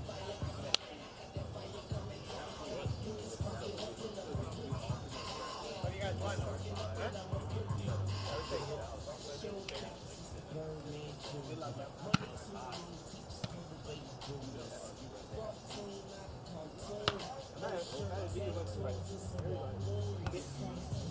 Yeah, Dallas has been indoor season. Now the DLA is the league that I've been playing more rivals. I got you. Yeah, we ready? Now we looked at that last year because Austin's crew, the guys with depth on our team in our first year with interviews have been farming players. So it's just the same example of like the guys who have come to Austin normally playing in the our best player on the Austin team, debatably the best player in the league as well. Yeah.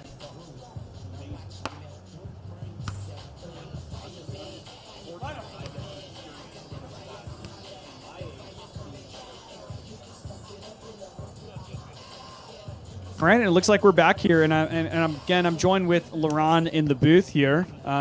We have a matchup of the 1 versus the 4 seed for this round robin here at Sharp Vision. And Jones trying to get cheeky, point 2, passing over on 1, trying to get Quesada moving. An unfortunate error from Jones early in the game. I think that's a great strategy. One, we haven't seen Quesada have to work much in the round robin, so in the playoffs, it's worth the risk. See, I will respectfully beg to differ. If you're passing that ball over on first time, you best believe that that's going to earn a point. If it is not earning a point, you are creating a point deficit for your team automatically. They're either going to dig that ball and put it away, or you're going to make an error like Jones does. If you ever see a 1 over in beach, it has to be certain that either it's out of necessity or it's going to earn a point. I respect that take. Oh. And Quesada off of the set bump pass falling away from Hughes. A little bit of ninja-esque. I didn't know he had that flexibility in him.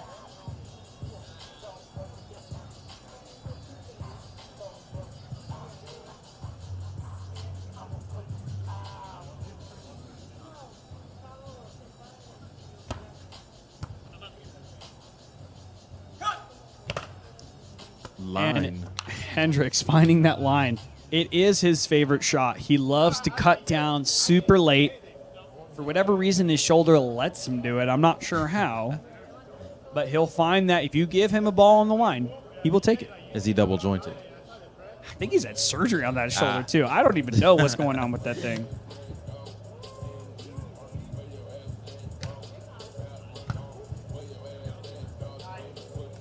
Beautiful set from Quesada. Jones and Hendricks unable to get that up.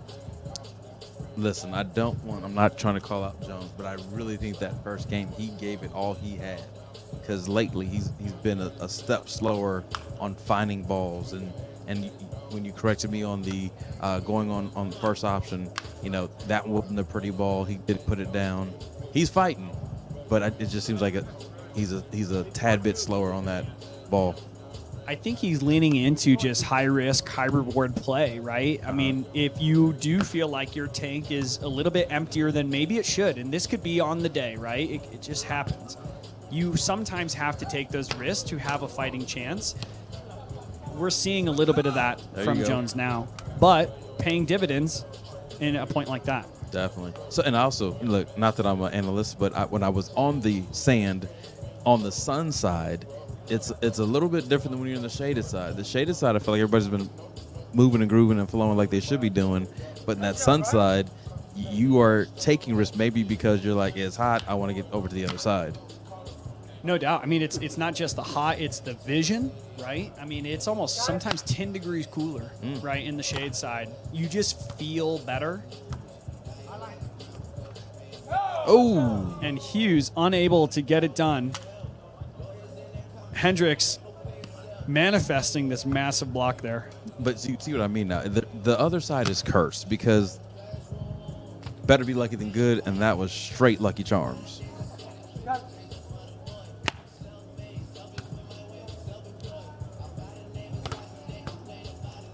And then Hughes challenging that Hendricks block. Hendricks not quite over the net, not pressing as disciplined as he needs to. It's a small blocker conundrum. If you're trying to block a guy as big as Hughes standing in at 6'6", sometimes your instinct is just to reach and try to get as high as he is. It's not what you need to do to stay disciplined in the game. Press over the net, take space of the ball that's going right over the tape, because more often than not, they're hitting down at you. They're not trying to hit over on top every time. Great observation, because as a smaller player, when I played, I did that too many times, which is why I'm not on the pro circuit, thinking I needed to be bigger than a gorilla. It just, things went bad south, right? And your players just looked at you like, balls, and put the ball down. And Quesada and Hughes now off to a pretty early lead here. They look very, very comfortable.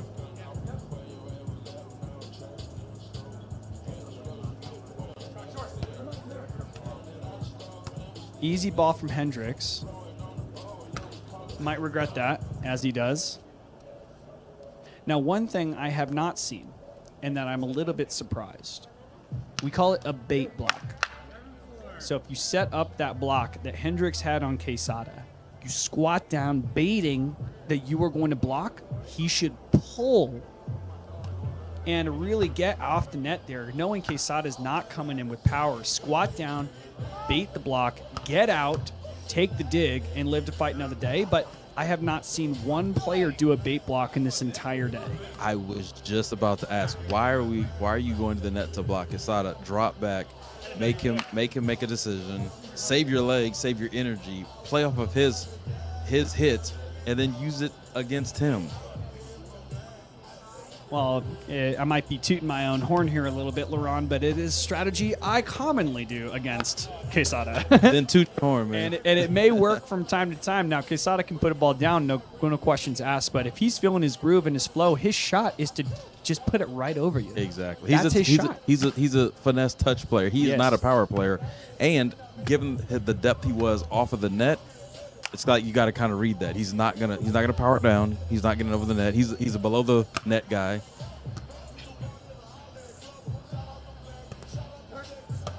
Hendricks over on 2. And then Hughes just take the easy ball. See, it's the shots like that where I think a little bit of the energy, and to your point, a little bit less gas in the tank here. Hendricks getting that first touch in the block, and rather than trying to set Jones in the middle of the court, tries to just defer to just smacking it over on 2 to catch maybe Hughes and Quesada off guard. It's never going to work against these guys. No.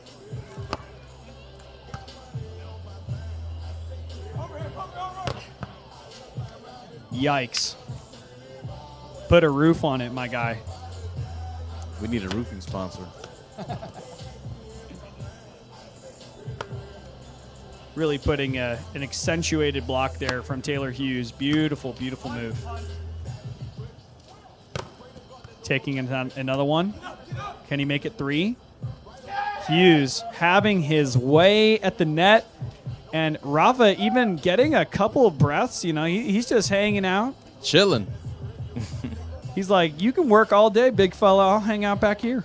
Yes, he is definitely saving his energy. He looks like he's about to be the closer, right? He's going to serve this ball.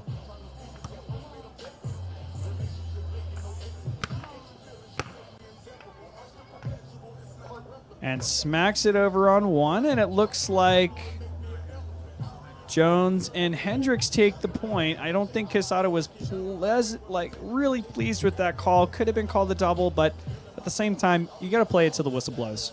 Definitely.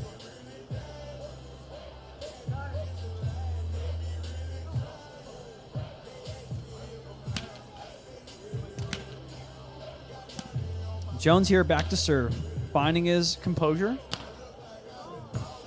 Unfortunately, sails it long.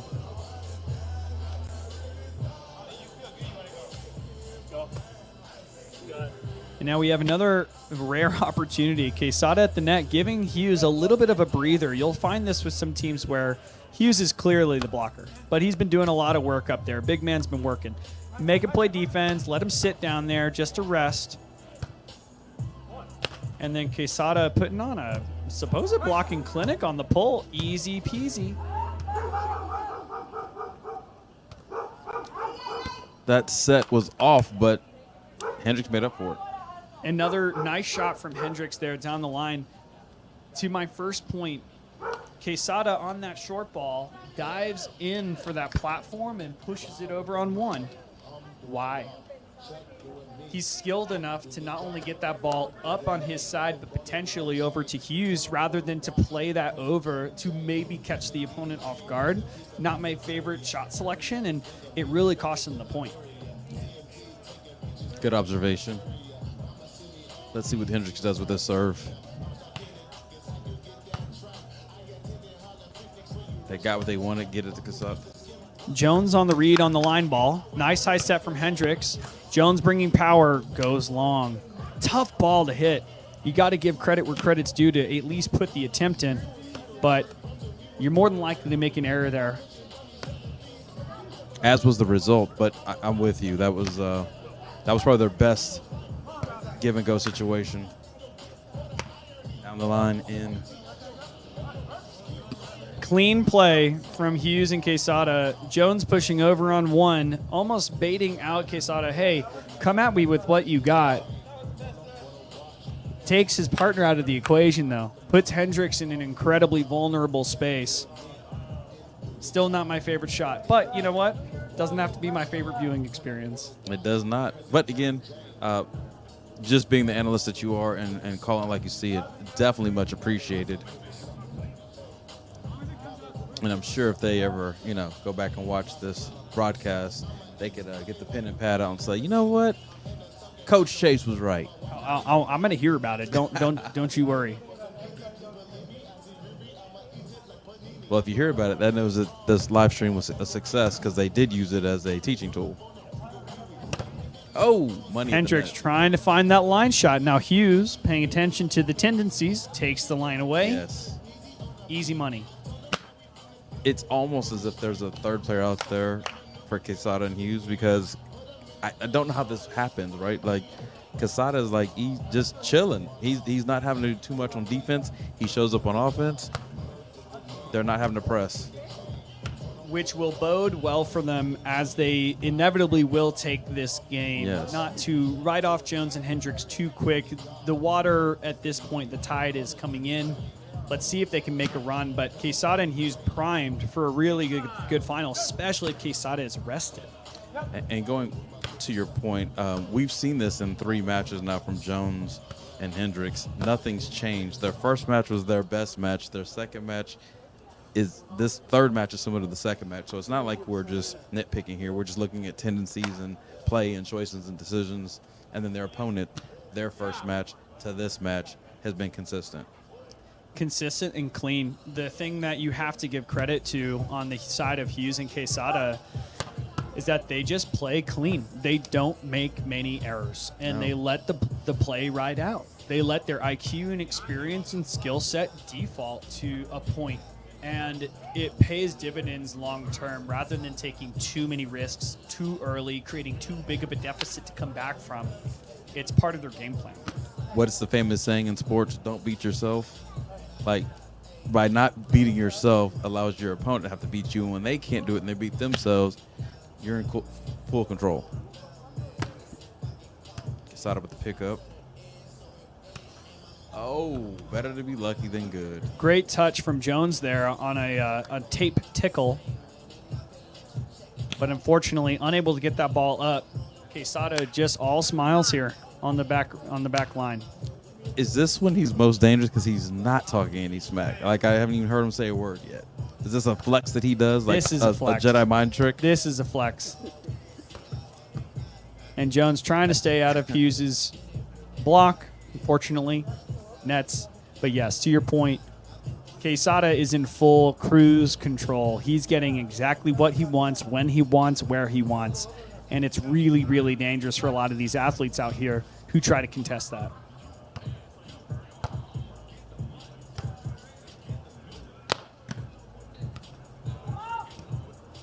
Aha, we wanted to see una bicicleta.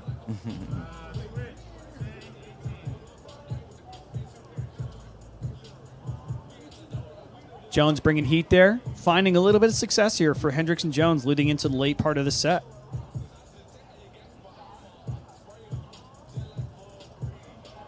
Let's see if they can string a few points together here. Now, if I'm Jones and Hendricks, I want to try to find a little bit more success on the side of Quesada. Serve into Quesada's seam or serve to his outside shoulder. The outside shoulder there. Let's see if they can get a point. That's the exact same bait block. Quesada's now done this 3 times to Hendricks. Shows that he's going to hit, tips right over. If Hendricks just squats and waits just a little bit longer, he can step off, take that first ball, and at least have an opportunity to score. He's getting beat every time. At this point, it's just mental. It's not even physical. Sometimes you're just too close to it, though. You know, it's hard to take yourself out and Yes, remove definitely. yourself, right? If you're in the trenches, oftentimes to make those adjustments, you have to challenge your quota. You have to challenge your mentality or your game plan. I just feel like they're kind of just staying true to the course, and there's something to be said there, of course. But when that course is leading you off, you need to change directions. Got to. Like last match, we saw them make the switch on sides, right? We haven't seen that type of adjustment here in this game. Instead, more risk and more error. And so we have Hughes and Quesada looking to close this out. Almost seems like the energy or body language on the court is, all right, fellas, let's get this over with.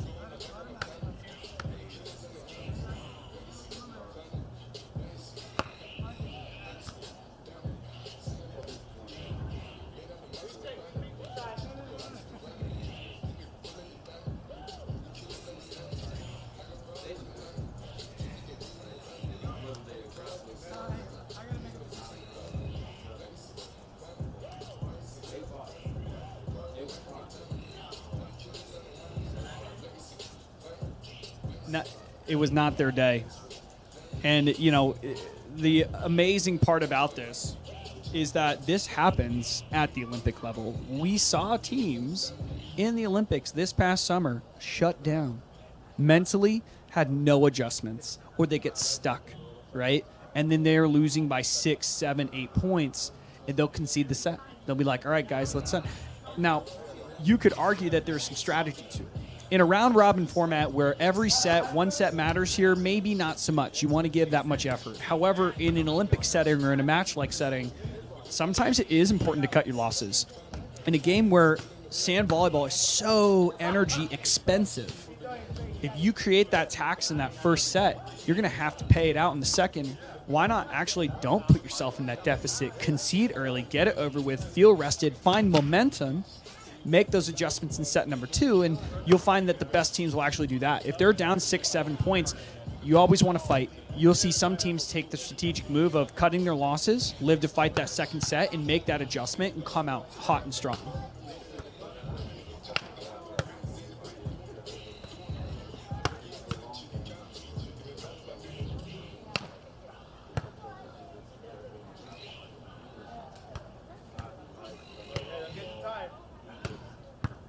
Yeah.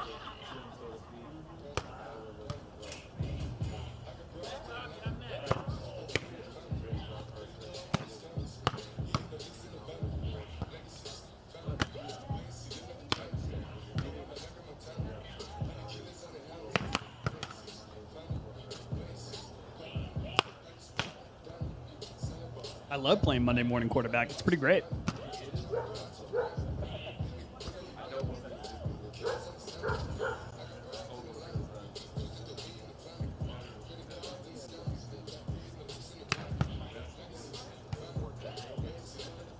And I think the only reason why I think people at home who are supporters and people who have been watching the broadcast thus far, and this is out of respect. You know, we know that these players put in the time, put in the effort, and this isn't necessarily more commentary on their individual effort per se, but just adjustments that could be made. These are observations that we currently see, and there's things that we like and we'll highlight, and then there's things that we don't like and maybe you feel disappointed by. It has nothing to do with the person behind that, just more or less, hey, can we find something better? Is it about getting better and finding solutions?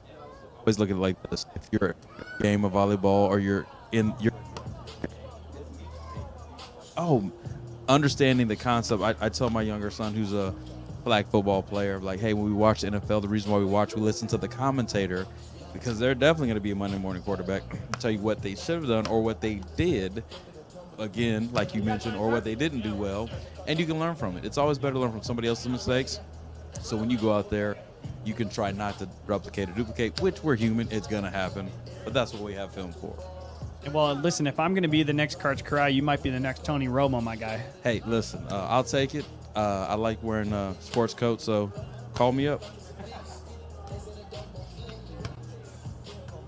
Jones on the dig. Tries to find the hard-driven cross ball. They always say in beach volleyball, there's always more cross. Yes. Not all the time. Or it only when it works. So was that a quick break or? I suppose there was a quick timeout.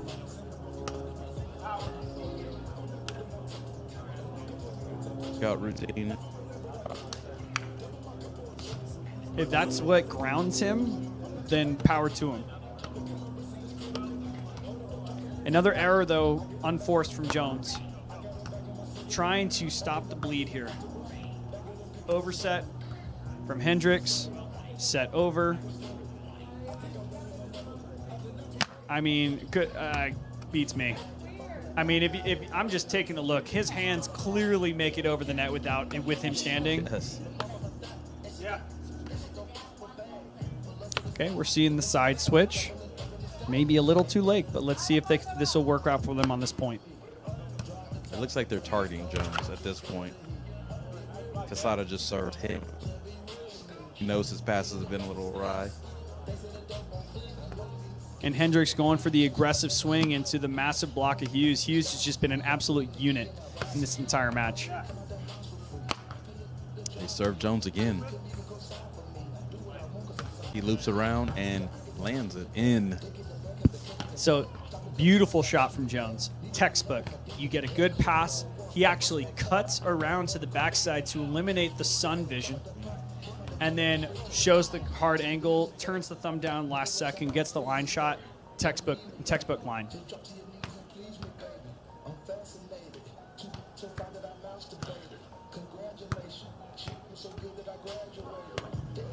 The block on Quesada. No block on Quesada, finds the deep middle. It's kind of hard not to cut his vision. Clear shot, and he delivered. It's just another kind of reinforcement that Hughes and Quesada are calm, cool. They're not going to make these unforced errors, and they're really challenging and putting Hendricks and Jones on the ropes. The patented Quesada Kong, going for the one-handed block. We call that a Kong block. So the idea is that maybe, in blocking, you're supposed to go with two hands. But I don't know who came up with this, but if you go up with one and just take it, they call it a Kong block. And for whatever reason, Quesada has this in his bag. I don't Left know. leg guys are half my I don't know when he decided to do it, but he likes to do it as an emphasis on this is my game. You're on my court. I got you.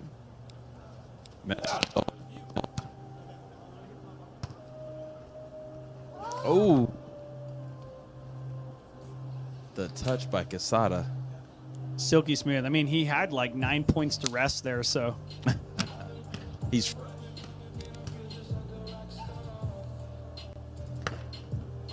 All right, we got Quesada back to serve here. Serving Jones, inside shoulder. Beautiful pass. Hendricks with a push. Jones just a hair early, maybe a little bit of misstep on the set tempo or Jones's approach.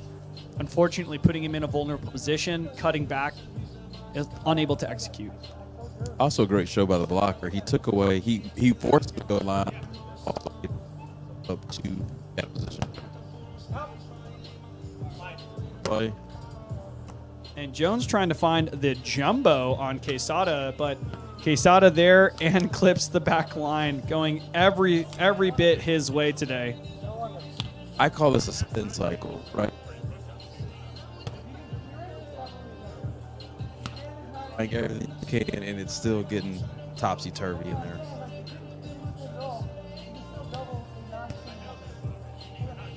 Well, let's see what else Quesada has in his bag here. Serving another float, inevitably to Jones.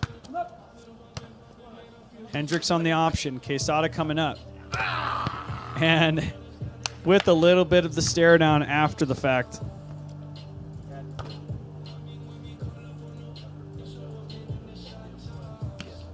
Heads up play by Hendricks for sure.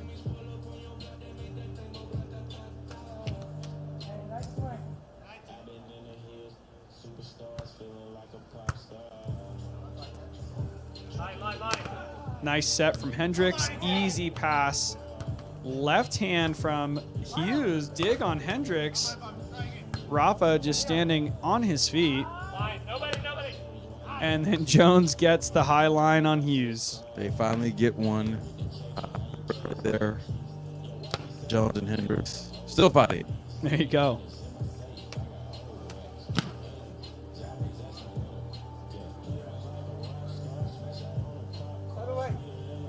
All right, we got Jones back to serve here now.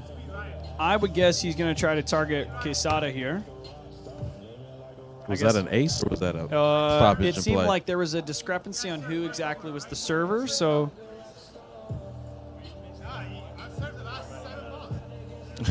yeah, Quesada did serve that last ball to Jones, so maybe there's just confusion on who is the server. So we got Hendricks back to serve.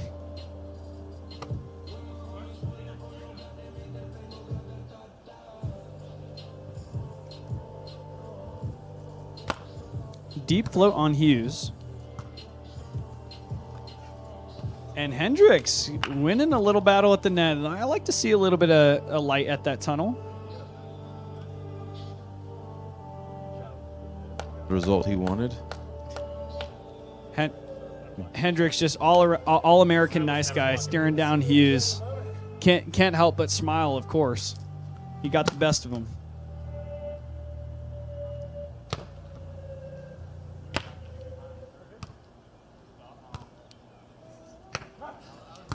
Oh, And left hand from Jones, unfortunately, unable to get that. he laid out for it. It just Quesada, and oh yeah, no, he laid out.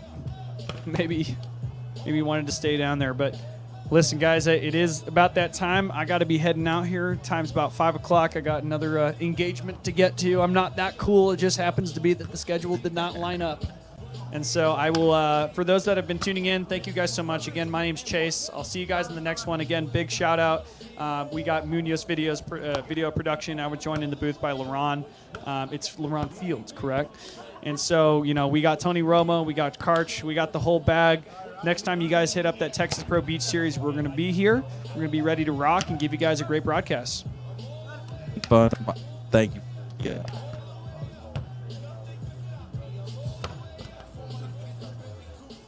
If you were viewing this, I know you had to enjoy it.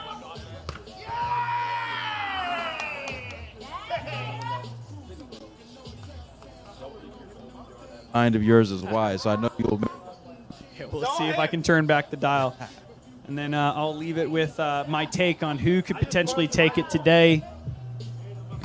This looks like a pretty clear Hughes Quesada sweep today. I'm putting that name out there. That's my call out. I think they're going to take this one. I think the Whiteley battle is going to be an absolute message with Jack and Jack, and you got the double J and the double dubs. But they're going to be spending so much energy. Hughes and Rafa are going to be rested and ready to go. I think they're going to take it. I'm gonna go devil's advocate. I'm going J&J. I think their height. Hopefully, just watch them warm up right now. I think they're going to pick on Quesada. But as you said, it's hard to bet against the man. He's been cool, calm, collected, ready to go. Yeah. Well, it's been a pleasure, guys. Take care. And for those that are watching, thanks again for tuning in. Drop a like or comment. And if you liked my commentary, let a guy know. And if you didn't, let a guy know. Catch you guys next time. Thank you, Chase.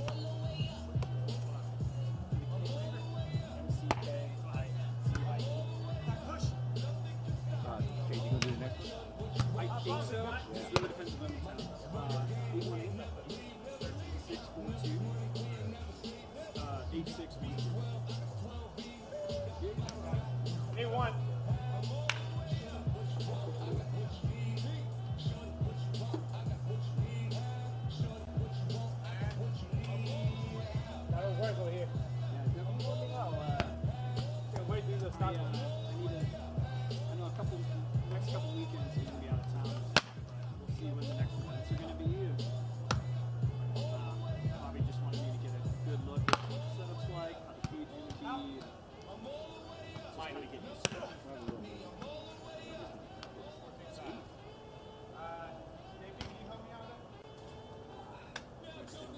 been a pleasure. Catch you guys next time.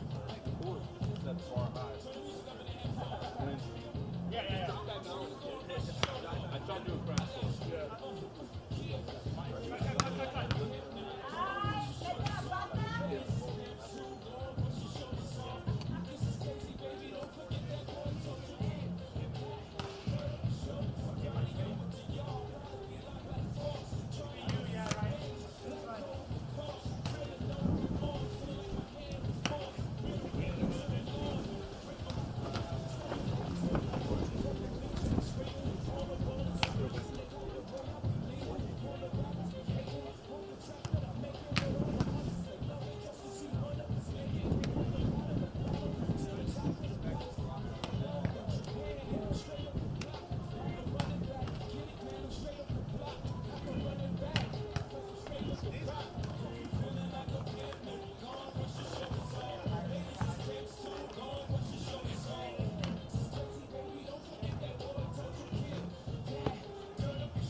As we return to the match, Hendricks with the serve. Soft hands to Jones. Jones denied by Hughes.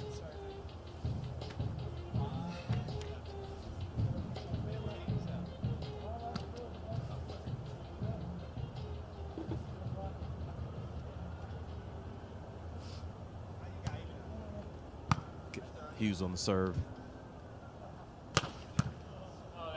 Picked up by Hughes. Jones gets up and denies Hughes success.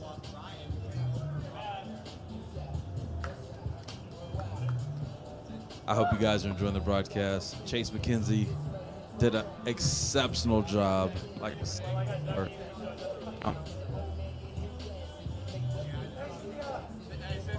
At Project Serve.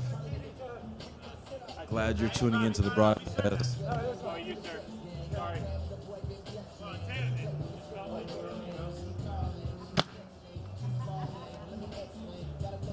This the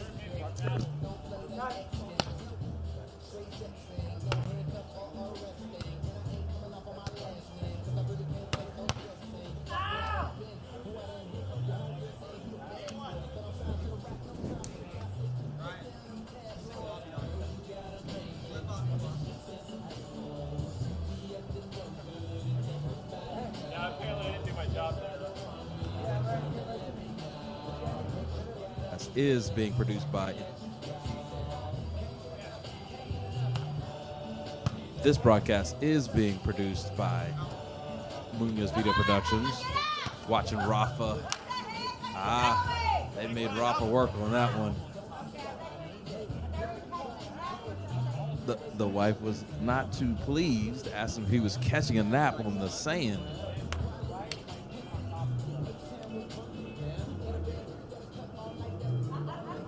Jones is taking a beat here, gathering himself.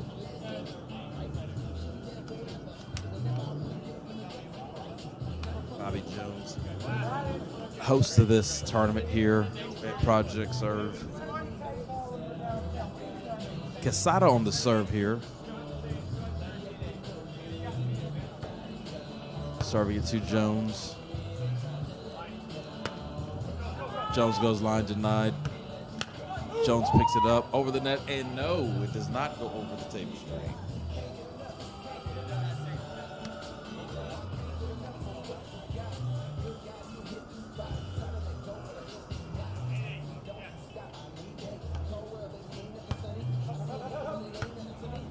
Good effort by Hendricks.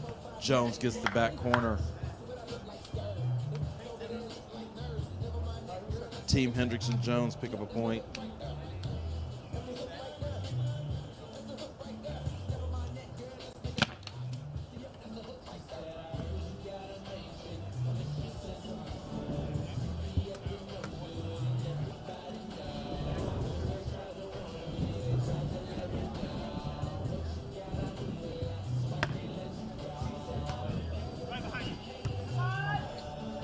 Quesada goes for the one-hand Kong. Jones sends it over, and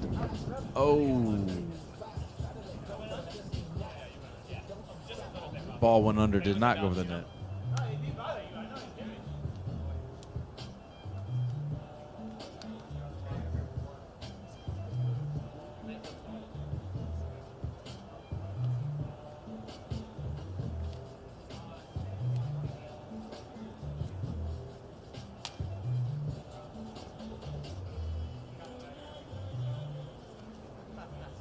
As we switch sides here.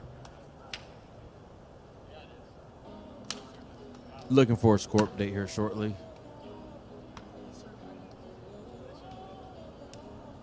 Hendricks is set to serve.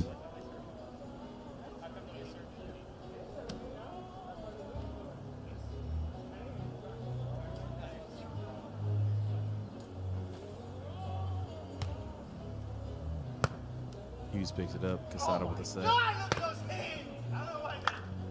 Down the line. And out.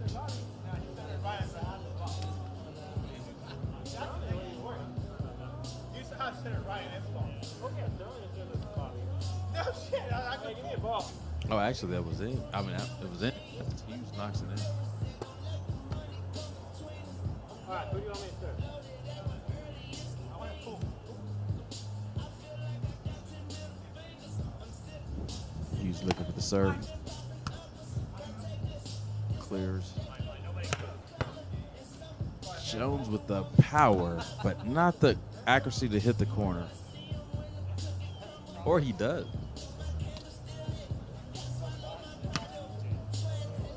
Amazing play by Jones there. Keeping his team in it. Serves it over. Nice off serve.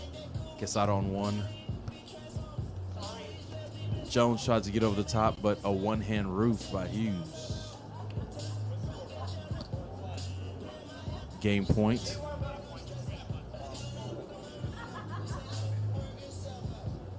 Quesada to serve. Hey, big guy, can I start your serving? Yeah. Rafa with the jump serve over the net. Jones picks it up. Jones looking for success, and he finds it. Rafa gets left. Jones goes right. Trying to stay alive here is Jones and Hendricks. Hendricks with the serve to Quesada. Hughes with the set. Quesada with the game time match point. And that does it for Hendricks and Jones as Rafa, Quesada, and Hughes advance to the finals. Great effort by Hendricks and Jones. They gave it all. They didn't leave the sand without leaving it all on the court. You are watching Project Serve. Project Serve is the first beach volleyball school in Texas serving kids and adults with a data-driven training curriculum that provides technical and numeric feedback to its students. Their mission is to help athletes learn how to master the basics. Big shout out to the sponsors of this event today. Cali Bear CBD, Kayaki Organic Yerba Mate. Tastes delicious. Just had some in between the break. It has helped energize the performance today from the booth. We have Shape, Sharp Vision, Modern LASIK, always keeping things clear. Just like this broadcast that you're watching today by MVP Productions. We have Velvet Taco here in the Domain as a sponsor.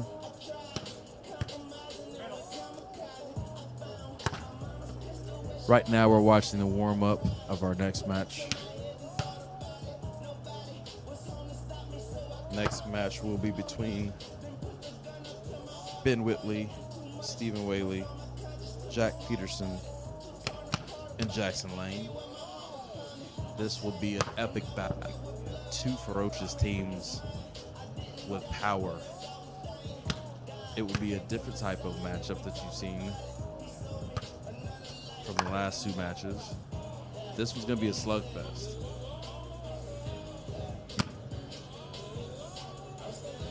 Stay tuned, keep it locked right here as we wait for the warm-up of these two teams. They haven't played in a while, so they have to sip their yerba mate and get their mojo back.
Ron, come get this mic.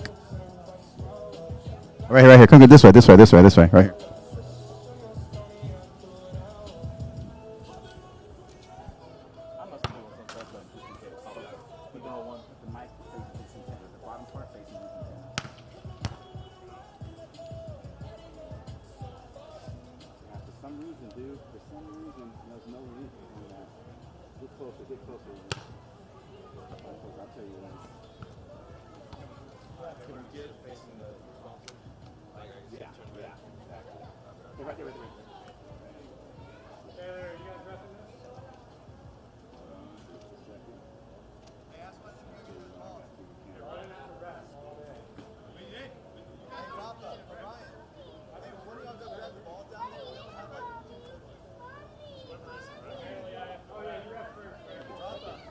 No, he's going to turn on the lights.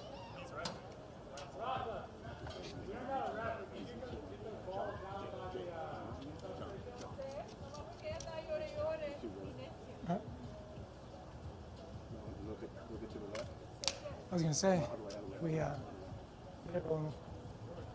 get it rolling the right way, if we get it rolling the right way, we can,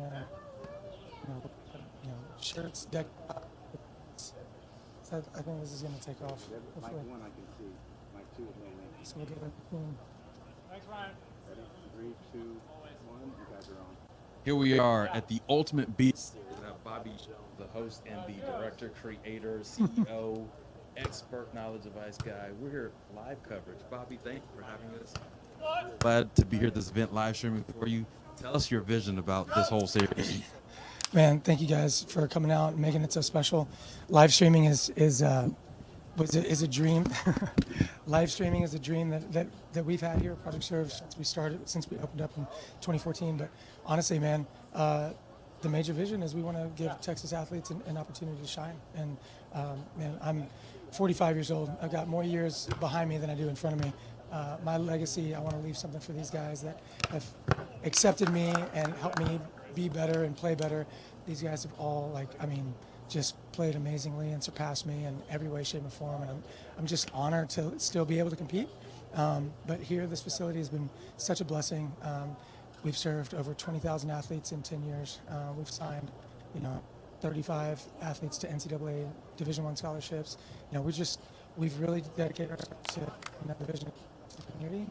And if I can leave a platform behind in the Ultimate Pro Beach Series that allows Texas players or regional players to be able to earn money and break into the next level. Quarters.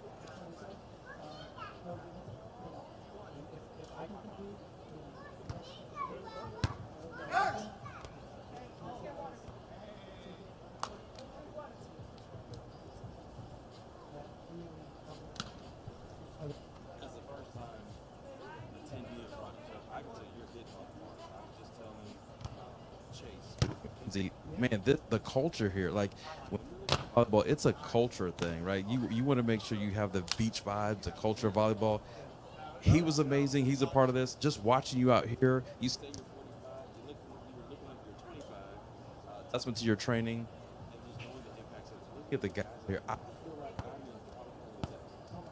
in California, Texas. Because the guys up here are bringing that level of game. I remember coming here in my teenage years, watching the AVP. Yes. And Auditorium Shores. And Auditorium Shores of the park, them setting up the whole thing. Yeah. I think you're hitting the marks. So I really want to applaud you for this, right? Oh, the vision you put, it's not going to waste, and I can't wait to see this thing grow. And hopefully by the live stream. Yeah.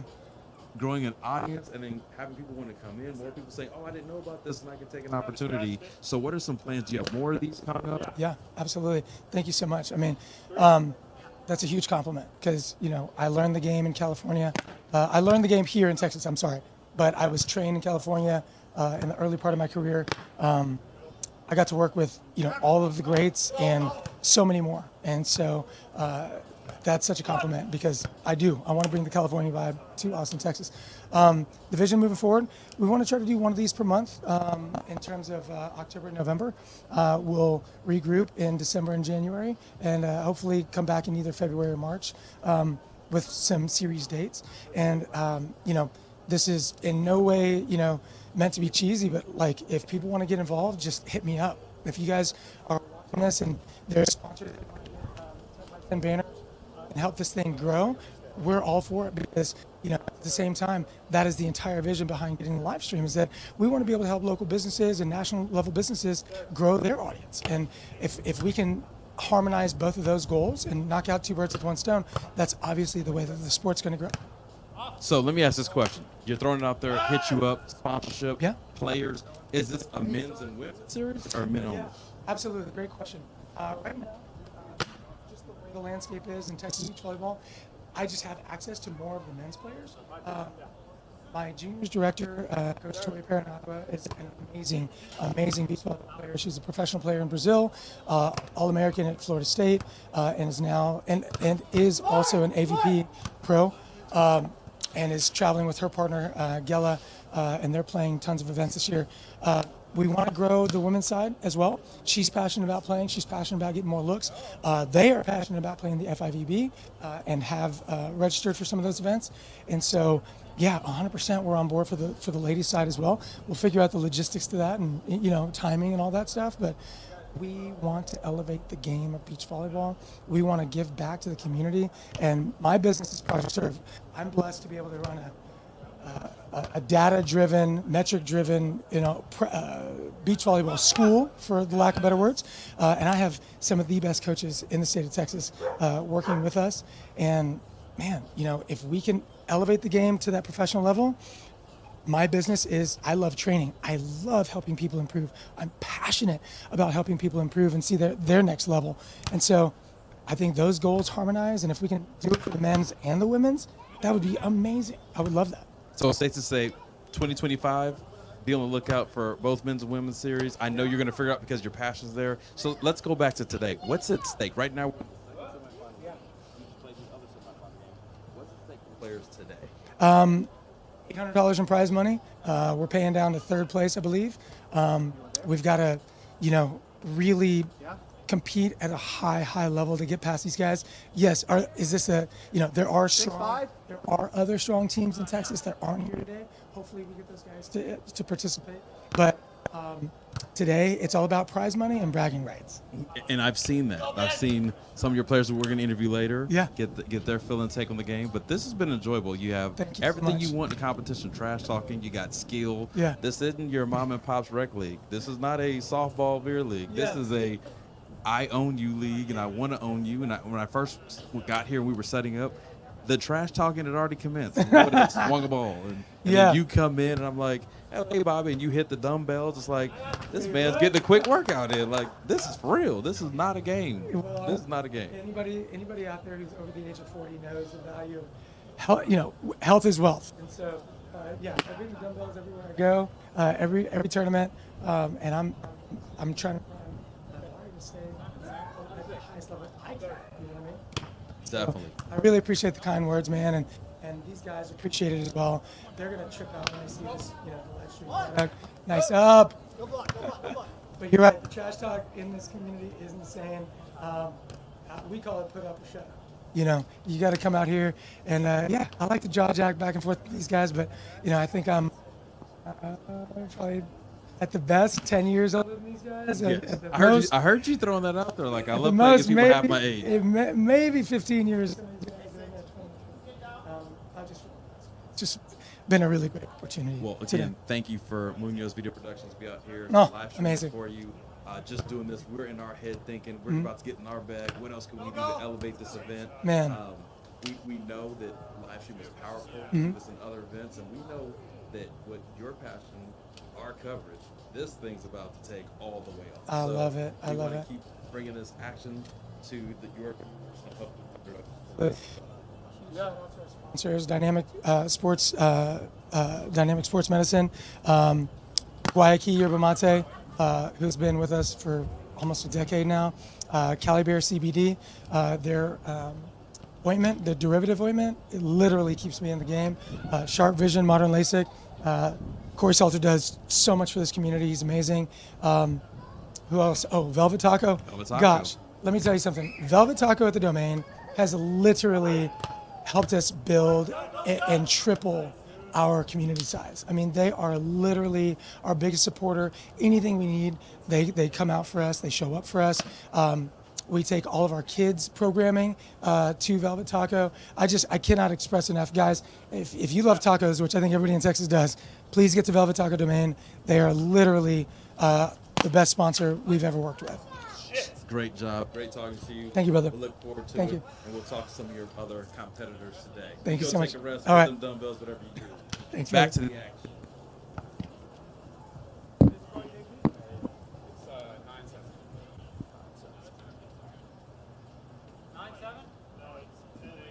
There you have it. Talking to Bobby Jones. We're back to live.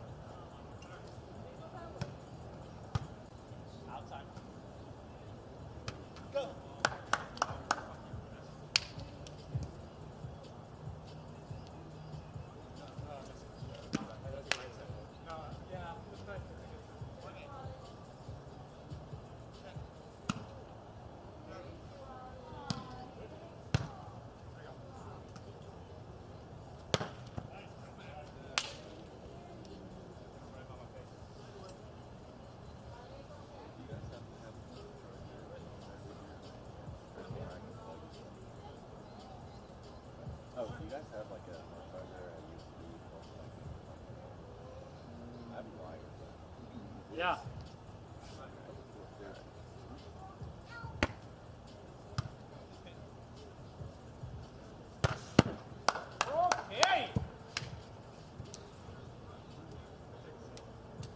These guys are not out here playing. They are hitting it hard and taking names as they take a break.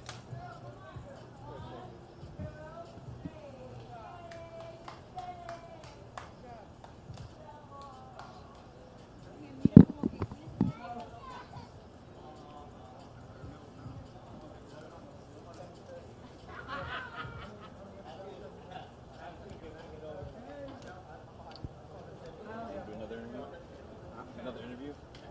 Yeah, you can get people. But you know what? Look, I don't know. This thing keeps going. Let me reset before we do anything. Okay. This stuff is really annoying. This should not be like that. You're so close.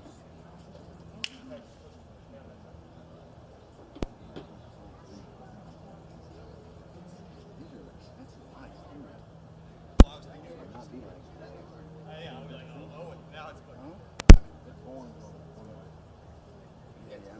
the whole thing. What's this for? 12-9? 12 us, 9 White. white land. The White.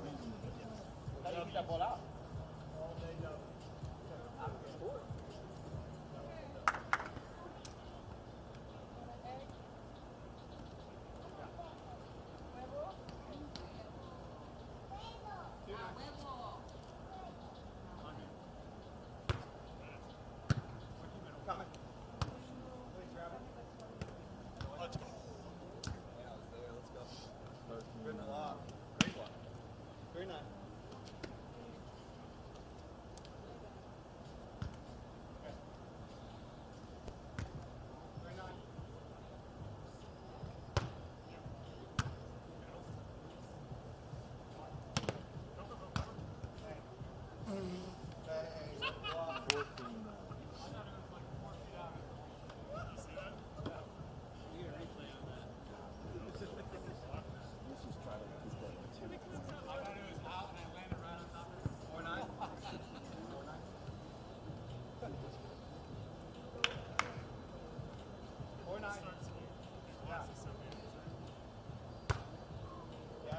Wow, Ben. That's huge, buddy. Just to give you viewers an update, right now we have 15 serving 9, and the W squad is on a roll, just served an ace. Now we've got a 2-hand put down 1 option. 16-9. The J squad is searching for themselves. Service set. Oh, line. Put it down. Stare down, buddy. Wait, he stared me down? Tell me, Rafa. Tell me the truth. You hear the talking going on. Rafa stirring up the pot. That's what he does. When he's not playing, he is stirring the pot.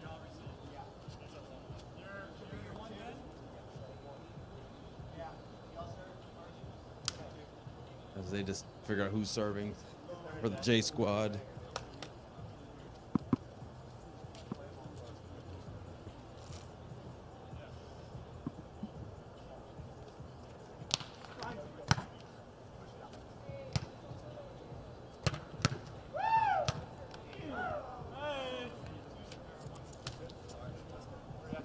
He hit it with his strong hand.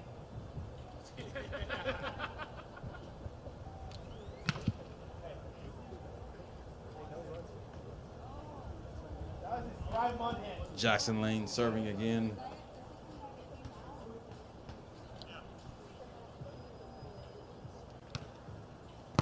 Oh, down the seam. Oh, look at there, Ben Whitley.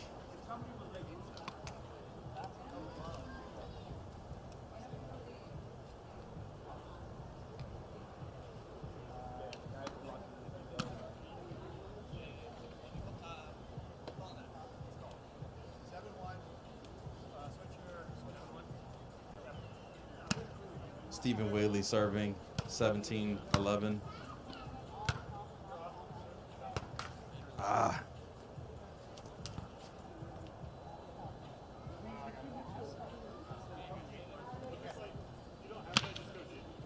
Jack Peterson in the net.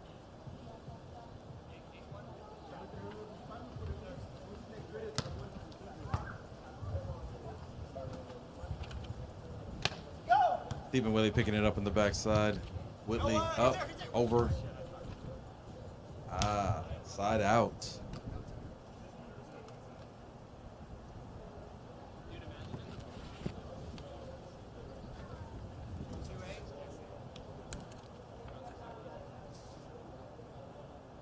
Yeah. Jack Peterson lets it go.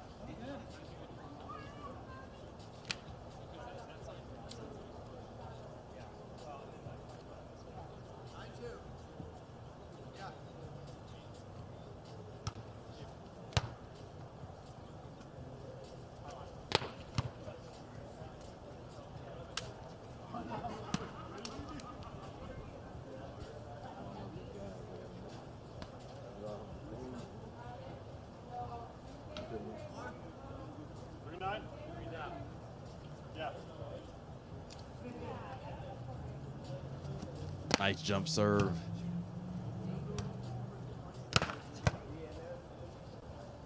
These guys are out here hustling, trying to make the most out of every opportunity.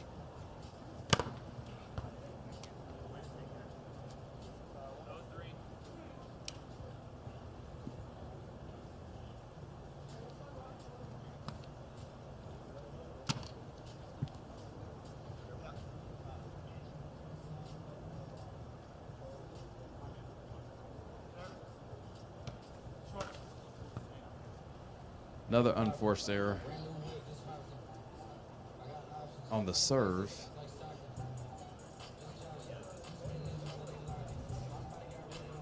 Yeah.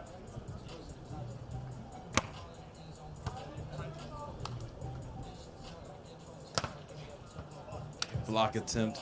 Tried to carve it around him, but that height is undefeated. That ends the match. The French? Can we get you a quick interview? First name is Ben White. Probably called you Ben Whaley. That's right. You ready? I'll tell you.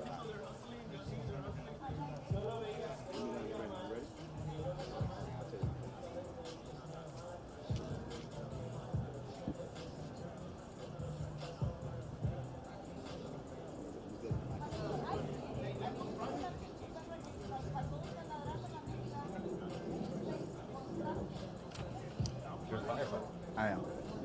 Yep. And a realtor. My side hustle. I'm a teacher. Oh, really? Yeah, of course. We both have a lot of time. Well, you have summers, right? And I have like 24 on, 48 off. So it's like, yep. Yeah. It sucks though. Living weird in the box. It's like I don't have that off day. I know. That's that. Like, Yeah. I always can make an excuse if I'm working that day, but Hey, here we are at the Ultimate Beach Series. I have Ben Whitley, who we were just chatting. He is not only an awesome volleyball player, but he is a firefighter. So not only is he putting out fires and getting cats out of trees and rescuing folks, he's out here hustling. Ben, thank you for joining us today. Tell us about your experience today at the Ultimate Beach Series.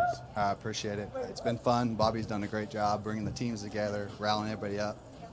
This setup is amazing. I haven't seen anything like this in Austin, so this has been great. So Well, we're trying to highlight you guys. Like I was telling Bobby, this is awesome. I called it, this feels like California, Texas, right? I've been a beach guy, following it, AVP, since I was a younger guy. And to come out here today not knowing what to expect, man, the play has been awesome. You guys are definitely a little community because the chatter's been going, the intensity's been there. You guys want this. What makes you want this? beating these guys. There's a lot of good players in Austin, Houston, Dallas too, but there's a huge community in Austin, and all these guys are really good, really competitive.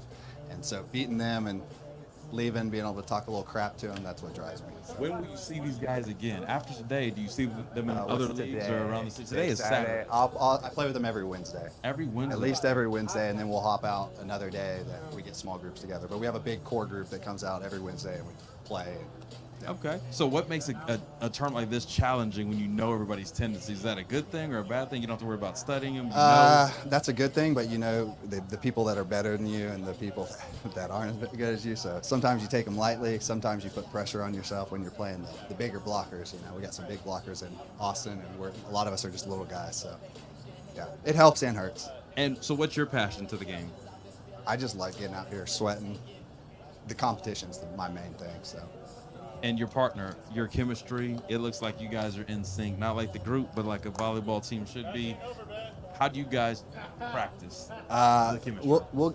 We usually yell at each other, talk crap to each other, so the chemistry is kind of there, but you know, it's going good right now, so we'll see how it goes in this next game. Awesome. Now, you guys advance to the finals? Once we beat them, we'll advance to the final in 2. I know you're on a quick break. Not to be presumptuous, but I'm just thinking, everybody wants to be a winner, and you got to win this game to get there. So took them pretty easily, so we'll probably take them in 2. Awesome. Thank you. Back to the broadcast.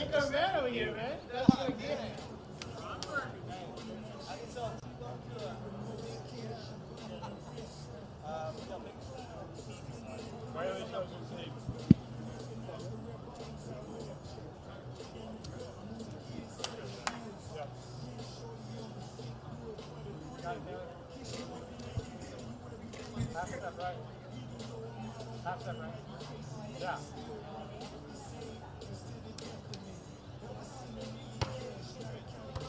Go, go, go!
Hey, good call.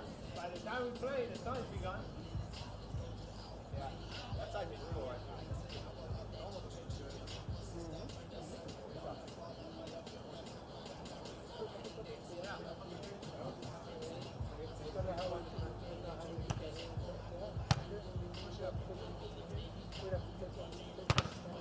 Oh man! I got games I like. It's too easy.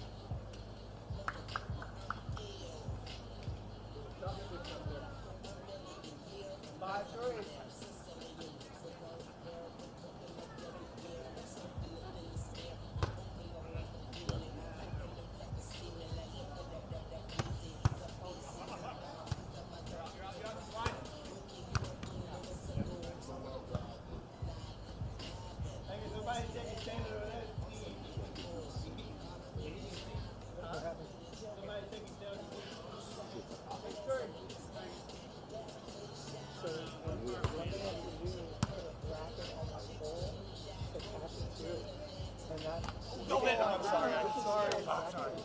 It's okay. I gotta tell you. Say something about it. Yeah, I think. Because it's the most positive nerve for grounding. And truly, I mean, really, it almost sort of see like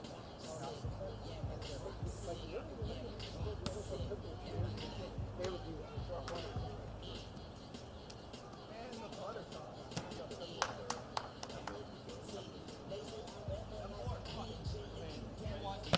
Oh yeah. Third.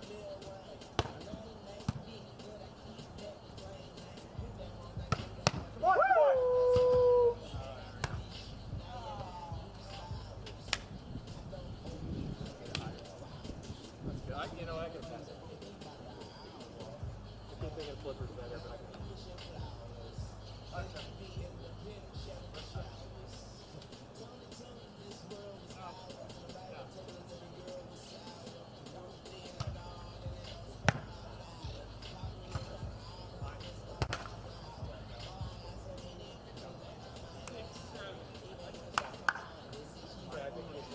And remember, no matter how hard you guys try, you guys take a minute.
the limit. Hey.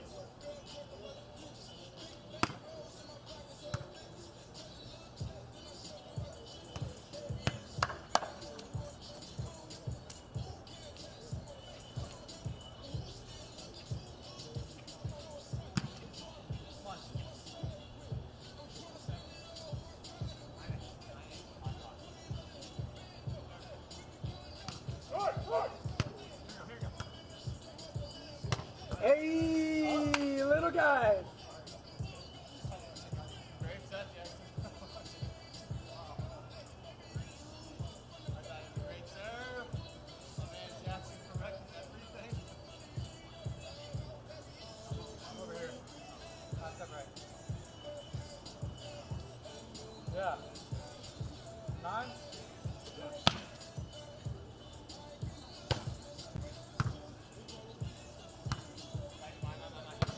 Look at swing! Gotta press lower. Yeah. It's alright. You're there. That's a good read though.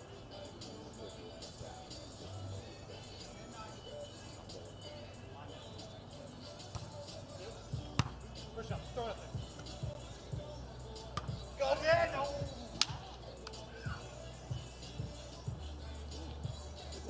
Great set.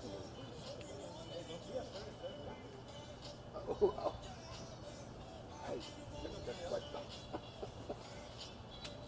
Right here. Yeah. Help! Ooh. Start one up. This guy right here, another tough.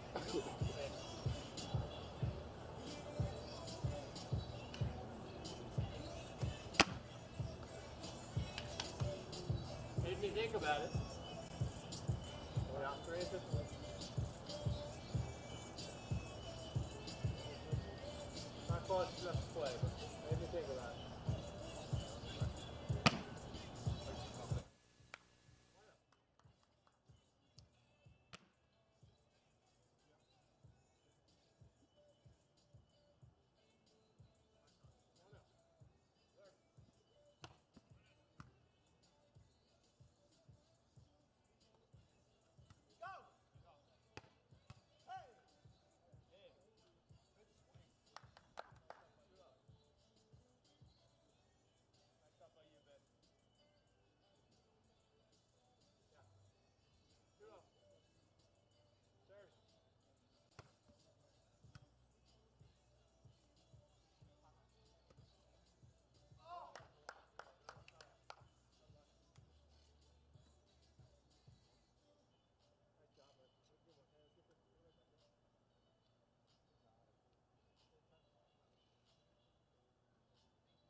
him it's over the top. Just tell him.